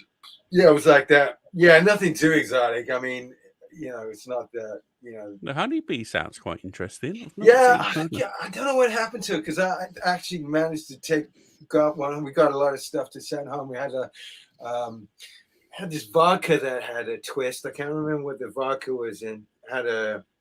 I think that had a scorpion in the bottom as well. And so meat wise though, I think it was probably that rattlesnake pie with they were serving that on the menu with mash, and yeah, it was a crazy thing. So, but Things good. yeah, that's yeah. I mean, yeah. But what else? I've had shark. I've had shark. Oh, shark is really good. Yeah. Shark, Yeah. nice. Yeah, I actually like shark a whole ton. Yeah. So Yeah, yeah. that's Okay. good. How about you guys? Going. Oh, Most exotic. this is- I'm just trying to bear in mind for your bladders. We can go a little bit longer if you like, but it looks like Charlie's going to pop in a minute, and I don't want you to drown down the bottom there. I tell you T-Bone, what. I remember Vlad was it not Vlad? Sorry, Vlad. Oh my God, sorry, not Vlad. Olaf. Sorry, Olaf, if you're listening. He had the whale, the minke whale. That was pretty far out. I think that pretty much. Yeah, I was like, oh God, I can't wait to tell my wife about this. That's like, so far. That's this guy who had a whale, and she was like, that is the most disgusting thing I've ever heard. But I'd eat it. You can't eat it in this country; you'd be arrested. 100%. But I'd go to Norway and eat it. Yeah, why not? Yeah, 100%. Like as long as it's not endangered or anything else. Like I mean, there's very few things I haven't eaten or won't eat. You won't eat. I'm kind of the same, but I draw the line at eyeball. Tim, there we go. Cool, eyeballs are good. Like fish eye. Like lamb's eyes are pretty good. Oh no. Yeah, it's a pop and a squish. Oh man, no. I mean, my brother and I, we used to fist fight over the parson's nose, the Pope's nose. We would fight over that bad boy. That's a tasty bit of chicken. Oh man, it's a bit I'll always break off first. But a lot of people, find that absolutely disgusting. And that to me is like the best bit. That's like the like the chef's. Yeah, chef's choice. That and the oysters on the chicken is good. Yeah. Oh yeah. Well, no, I mean the chicken. You want the oyster meat, which is like on the back, right on either side, and you just kind of like pull them out. They're like, like it's a good flavor. Yeah, that is the good stuff. But I mean, it's just eyeball basically. I wouldn't say I wouldn't eat it, but I'd try it. It'd be good. Right, so top. What are your top 3 favorite albums? Come on, let's move it down a little bit, and then we top 3 favorite albums. Number of the Beast, which Number of the Beast, Iron Maiden. Seventh Son of a Seventh Son, Iron Maiden. Power Slave, Iron Maiden. Top Maiden heavy. That was some Maiden running. That's cool. No, I would say, oh man, we could do a whole podcast series on that question, but I don't know. Probably could. Yeah, top 3 albums. Definitely have some Maiden in there. I'd say definitely some LA Woman from The Doors, Jailbreak, Thin Lizzy, Tres Hombres, ZZ Top, The River, Springsteen, notably the first side. What else? Probably any Tom Petty. Maybe Damn the Torpedoes because it's got all the big hits on it. And this house is like, we've got like Tom Petty on the wall. We like the kids call Tom Petty Uncle Tom. such fans. But no, we love Tom. But I never thought that he was a great album artist. But I think he nailed it with Damn Torpedoes. What else? Madman Across the Border, Elton John. That's a great album. I'm thinking albums here, but I mean, there's loads on there. So. I tell you what, people dig Elton John out as but he's a fantastically talented man. Oh yeah, and he's having a real big resurgence now. But when I was a kid, like Elton John was real uncool. you know. But if you look at his early so. early stuff, like that Madman Across the Water album, I would tell. Actually, if we're talking about being real uncool, I'd say one of the best albums ever is Aqualung, Jethro Tull. That is beautiful in its whimsy, and it's it's classic. It's sound, and it's the songwriting, and it is beautiful. And yeah, that's it. I was gonna start rattling off. Oh, Metallica, Master of Puppets. That is an album that will never. I don't think. Like, I heard that when I was very young, and I check in with it every now and then throughout my life, and I'm just like, damn, this still sounds heavy as hell. And It is classic. It's an absolute classic. Yeah, from that ominous bling bling bling with a battery to the end of Damage Incorporated. It's like, oh man, I got goosebumps just talking about it. It's incredible. I mean, I'm a big, Metallica. A lot of people say up to the Black album and whatnot and everything like that. I can take, even the load and reload stuff has a place in my heart, but I draw the line at that Lulu. I put it on the other day just because I was like, I gotta hear it, and I was like, oh, I cannot believe that they did that. I don't know who was talking in their ear that day, but I mean, Lou Reed is incredible, and okay, so Big Boy George. Hey, you know what? You can't follow him. No. Karma Chameleon. It's a classic. Man, I don't know, brother. I have some stories if you ever want to hear. We'll take that offline about Metallica and my whole history with music. Okay. Oh, we'll run the pub club in a minute once we get through the hot fire cues, and you know the drill with the rest of that. I don't know. And I know you're ready to burst, so we're going to run through the we're going to run through the hot fire cues questions, quick and then fire. Everyone, it's like, okay, let's go to quick fire. Oh, yeah. Everyone can take a convenience break, and then we'll be back on firing on all cylinders. So okay, we're going to enter the hot fire cues round now. Drum roll, please. All of these questions have been asked by former guests or participants in the show. So I'm so up for this. I love this. Are you ready? You ready? I sure am. So, hot and fast or low and slow? Hot and fast. This is how my wife likes it.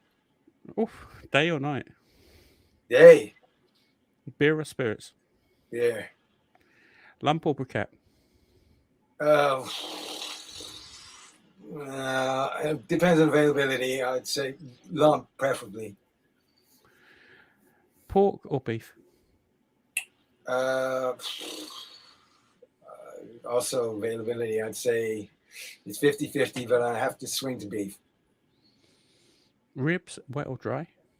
Wet. Shrimp or meat? Meat. Wrap it or let it ride? Wrap it. Burgers or hot dog? Depends on the girl. Well, yeah, I mean, you know what? Here's another thing. So my mama used to work for a bareback or a raptor. Yeah, right. I had to. So I can't. I've let that pass by too many times. Well, I'm honored that you would help me to bring lower the tone there. I'm an instant. I was an instant fan, and now you definitely got a place in my heart. And I got from a very heterosexual place. Anyway, but I was going to say, my mom, like I told you, my mom used to work for a pasta company. My dad has always worked in packaging, so we've never been shy of having greaseproof paper around, offcuts and whatnot, and so. And so when it comes to wrapping, people say, do you use butcher paper or do you use, foil? We've always used greaseproof paper, which is kind of essentially, a non kind of, somewhere in between us. Yeah. And to me, that's just as good, if not the same. So, so there you go. So that's wrapping pretty good. But that said, yeah. Okay, sorry. Next question. Sorry, I just trust me to slow down the rapid. I'm trying to power through this so you can get to the place you need to be, guys. Okay. So, yeah, burgers or hot dog? Burger. Question from Olaf: horse, yay or nay? I would say yay. Yeah, why not? Me too. A lot of people over here about 10 years ago probably were up in arms about eating it, which is understandable, but at the same time, it's actually probably a lot higher quality meat. So you can actually buy. I didn't know that until recently. You can actually buy horse meat legally and eat it in the UK, and it's a thing. So I'm going to be getting some, and I'm going to be cooking some. And if you're listening, Greg, message me. I'll send you a video about it as well. So I'll speak to you soon, mate. Yeah. Brisket or short ribs? Well, I say brisket because short ribs are my nemesis. That's a whole other story. All right, Kara. Okay, let's keep it rapid. Let's keep on going. Favorite non-meat thing to grill? Eggplant. Eggplant, nice. Smoked or grilled? Or aubergine, as they call it over here. Pardon? Smoked or grilled? Grilled. Ooh, fat up or fat down? Fat down. For sure. Wood or charcoal? Wood. Best way to light a stick burner? NA. Not applicable. I would say with a little Bic lighter. Okay. I thought you'd go with a flamethrower. I want to get one of them. I've said that every time. I want to get one. They're cool. No, like the better one, liquid oxygen. Oh. That'll actually decimate the entire grill as well. That'd take the whole neighborhood out. That'd be like, yeah. Boy, did we have fun. We didn't actually cook anything, but we had fun. I mean, I don't have any fingers left, but we had fun. Yeah. Oh, shame about that 5-hour waiting A&E, but So, sweet or savory? Oh, savory, then sweet. X-rated or G-rated? X-rated every time, baby. Oh, G. Oh, is that Warren G? Well, you know what? Speaking to one of the Mr. Sizzlefest himself. Sorry, I keep slowing down this rapid fire thing. But I was saying, yeah, I'm going to speak. He said, we're talking about saying, he said, look, Sizzlefest is on. I said, do I need to get a ticket? Because these early bird tickets are waiting. He said, oh, we are on. We're on. And I said, cool. I said, I'm going to be speaking to Warren. I'm going to be speaking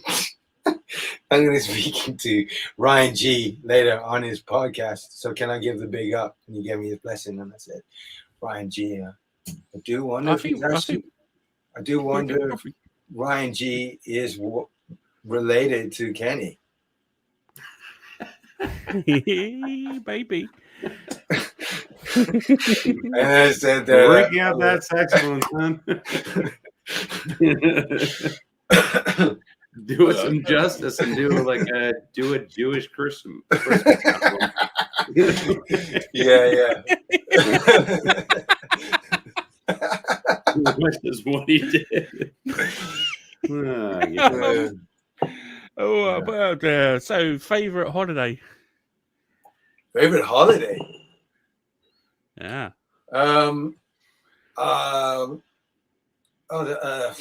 Well, I'm gonna have to follow my daughter. I guess it's not a holiday, but Halloween. Halloween is very big in this house. Halloween started about 6 months ago and ended about a week before that. My eldest T. Wynette Jr. is basically a blonde Wednesday Addams. Nice. Yeah. So, foil or butcher paper?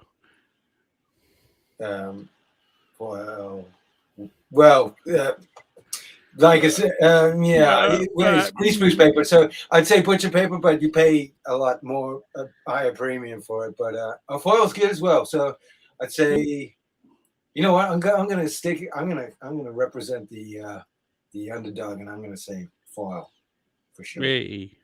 Yeah. Um, Nothing wrong with foil. Nothing, Foil's great. nothing wrong with No. it. Does the job. Does the job. Yeah. So scrape or jacquard chicken skin. It's a competition barbecue question. Basically, how you get your crispy skin if you cook it for a competition. Some people scrape the fat out from underneath. Other people punch it with a load of little knives, and it gets the same effect. It's just a newer way of doing things. So, all right, I've never heard of that or even tried it. Well, it's pretty niche for competition barbecue. But what one do you want to go for? One or t'other? T'other. Okay. Biscuits or gravy or shrimp and grits? Biscuits and gravy for sure. Brine or no brine? Brine. So, what football stadium in the UK would you like to tailgate at?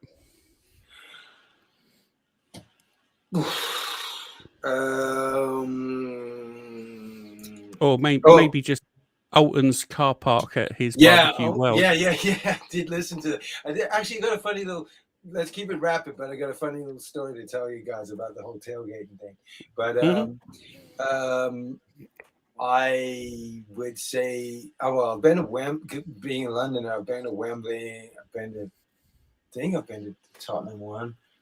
Definitely used to live next to the Arsenal stadium, like so much so you'd like the game would be on, and you'd pop your toast would pop, and the crowd you'd hear the crowd go, and you'd be like, and he just made some toast, but okay. And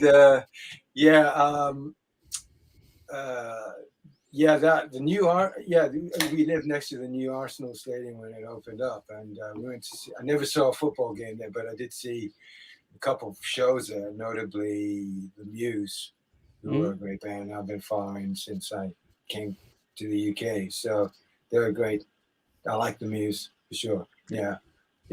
Great stadium. Yeah. But football, I'm not. Yeah, I'm like you, actually, rugby guy. Yeah, I like rugby. Yeah. I've always followed. Well, I've always supported football, but I've always played rugby because I'm not really of a football design, if that makes sense. Yeah, I've got a very short attention span. You may have noticed over these last 2 hours and 2 minutes. So football and American football, then they're enough for me. Rugby is great because I'm just like, that guy's like, ooh, ow, good man. Yeah. Right, so can you think of a question? Even worse.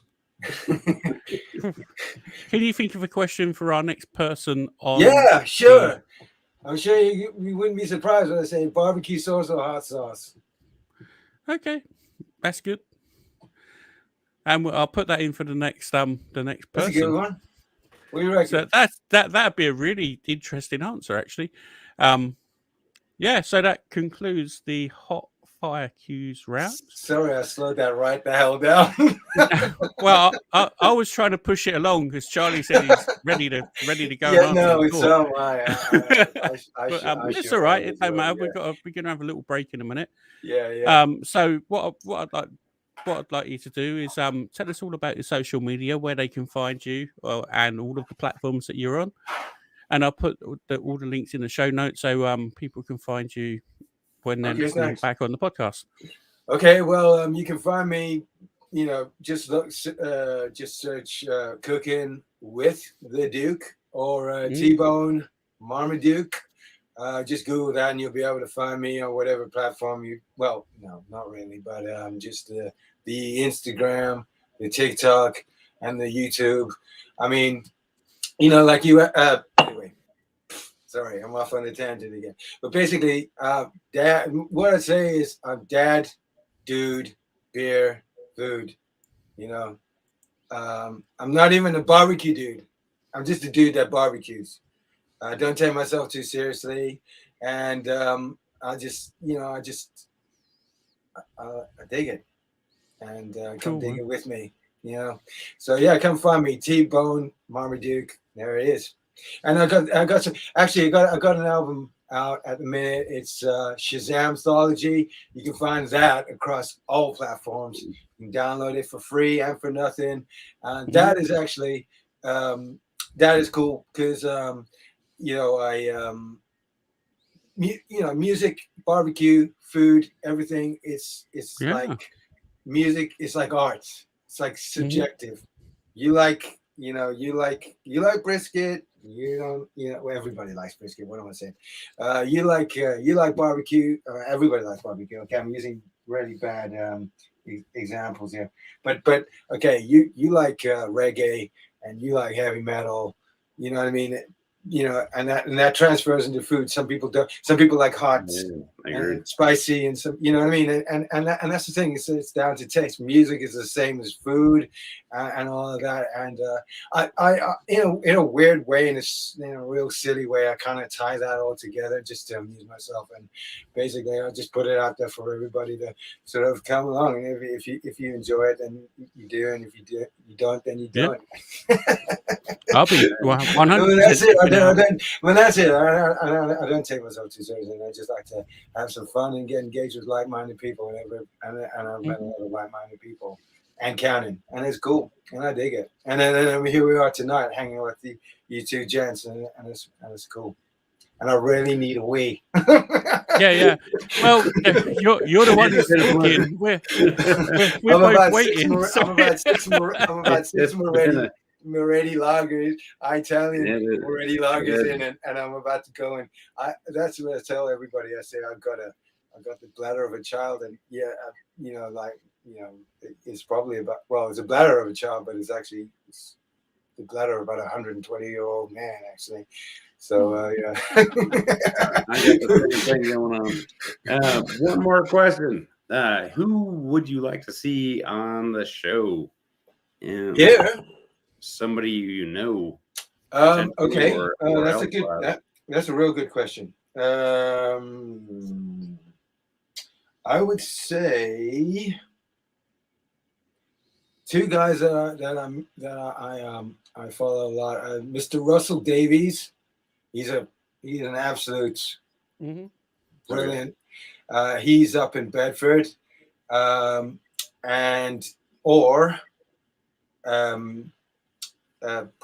Hampshire Barbecue, both incredible cooks. I don't know if you follow them, but Paul or Russ. Yeah, no. Both great guys, and they're the two guys that did the wings. So like we did the competition at Sizzlefest, and they were the guys that were they were doing the diabolics, you know what I mean? Cool. So we're sat at the table, and they were doing, and you know what? They were hot, but they were tasty. And but afterwards, I went up to them, and because I was at the stand by with David, who is Mr. Weymouth 51, and I'm standing there, and I see Russ running over and getting another bottle of hot sauce, saying, "We'll just put it on our tab."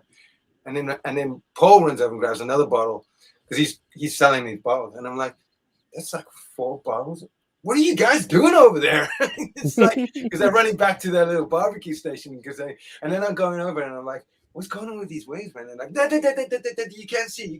We do. I'm like, no, I don't want to see. But yeah. And then I went back and I was talking to David again, and they came over to get another bottle of hot sauce. I'm like, "What the hell are you guys doing? We don't have sauce."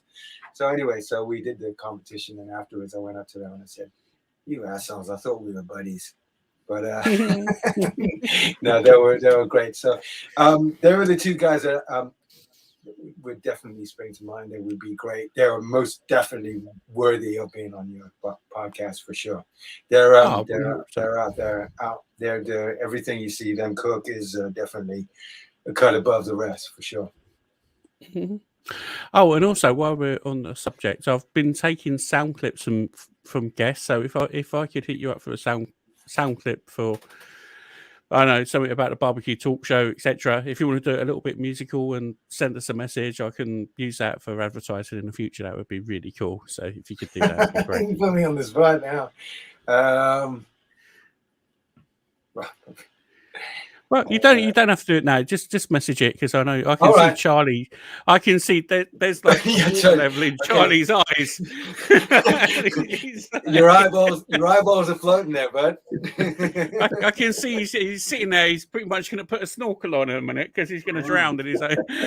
I don't know. Ryan's bladder is like this big, and mine is like. Yeah, like I said, the bladder of a 120-year-old man. Yeah, exactly. All right. So what I'm going to do now is I'm going to run an intermission for the pub club. Whoever wants to jump in, jump in. There's a link in the chat already. If you want to come back and have a chat with people who jump in, that'd be cool. T-Bone. If not, thank you for coming on the show. I think I'm gonna stick around for one more beer because I got a real early start in the morning. I probably shouldn't, but you know what? I'm having a great time, so I'm gonna stick around for just one more beer and then I'm gonna head off. So, are you gonna be around, Charlie? I'll probably like if I don't drown, I'll probably be around. Okay, cool. All right, I'm gonna go and yeah, I'll see you in a minute. Yeah, all right. Anyway, thanks for listening. I've been meaning to say the whole time. Give my buddy Slim Ricks a plug. He's got a new product out. He does some oak barrel chunks that he gave me to test out, and they've been great. They've been imparting some beautiful flavor on my cooks recently. So I was just say, give Slim Ricks a look if you're in the UK. Check him out. Funny enough, Slim's Chunks. I like it. Slim's Chunks. Never heard of Chunky being so slim. All right, I'm going for a wee. Goodbye. All right. Bye. See you on the other side, guys. All right, bye. Bye. All right.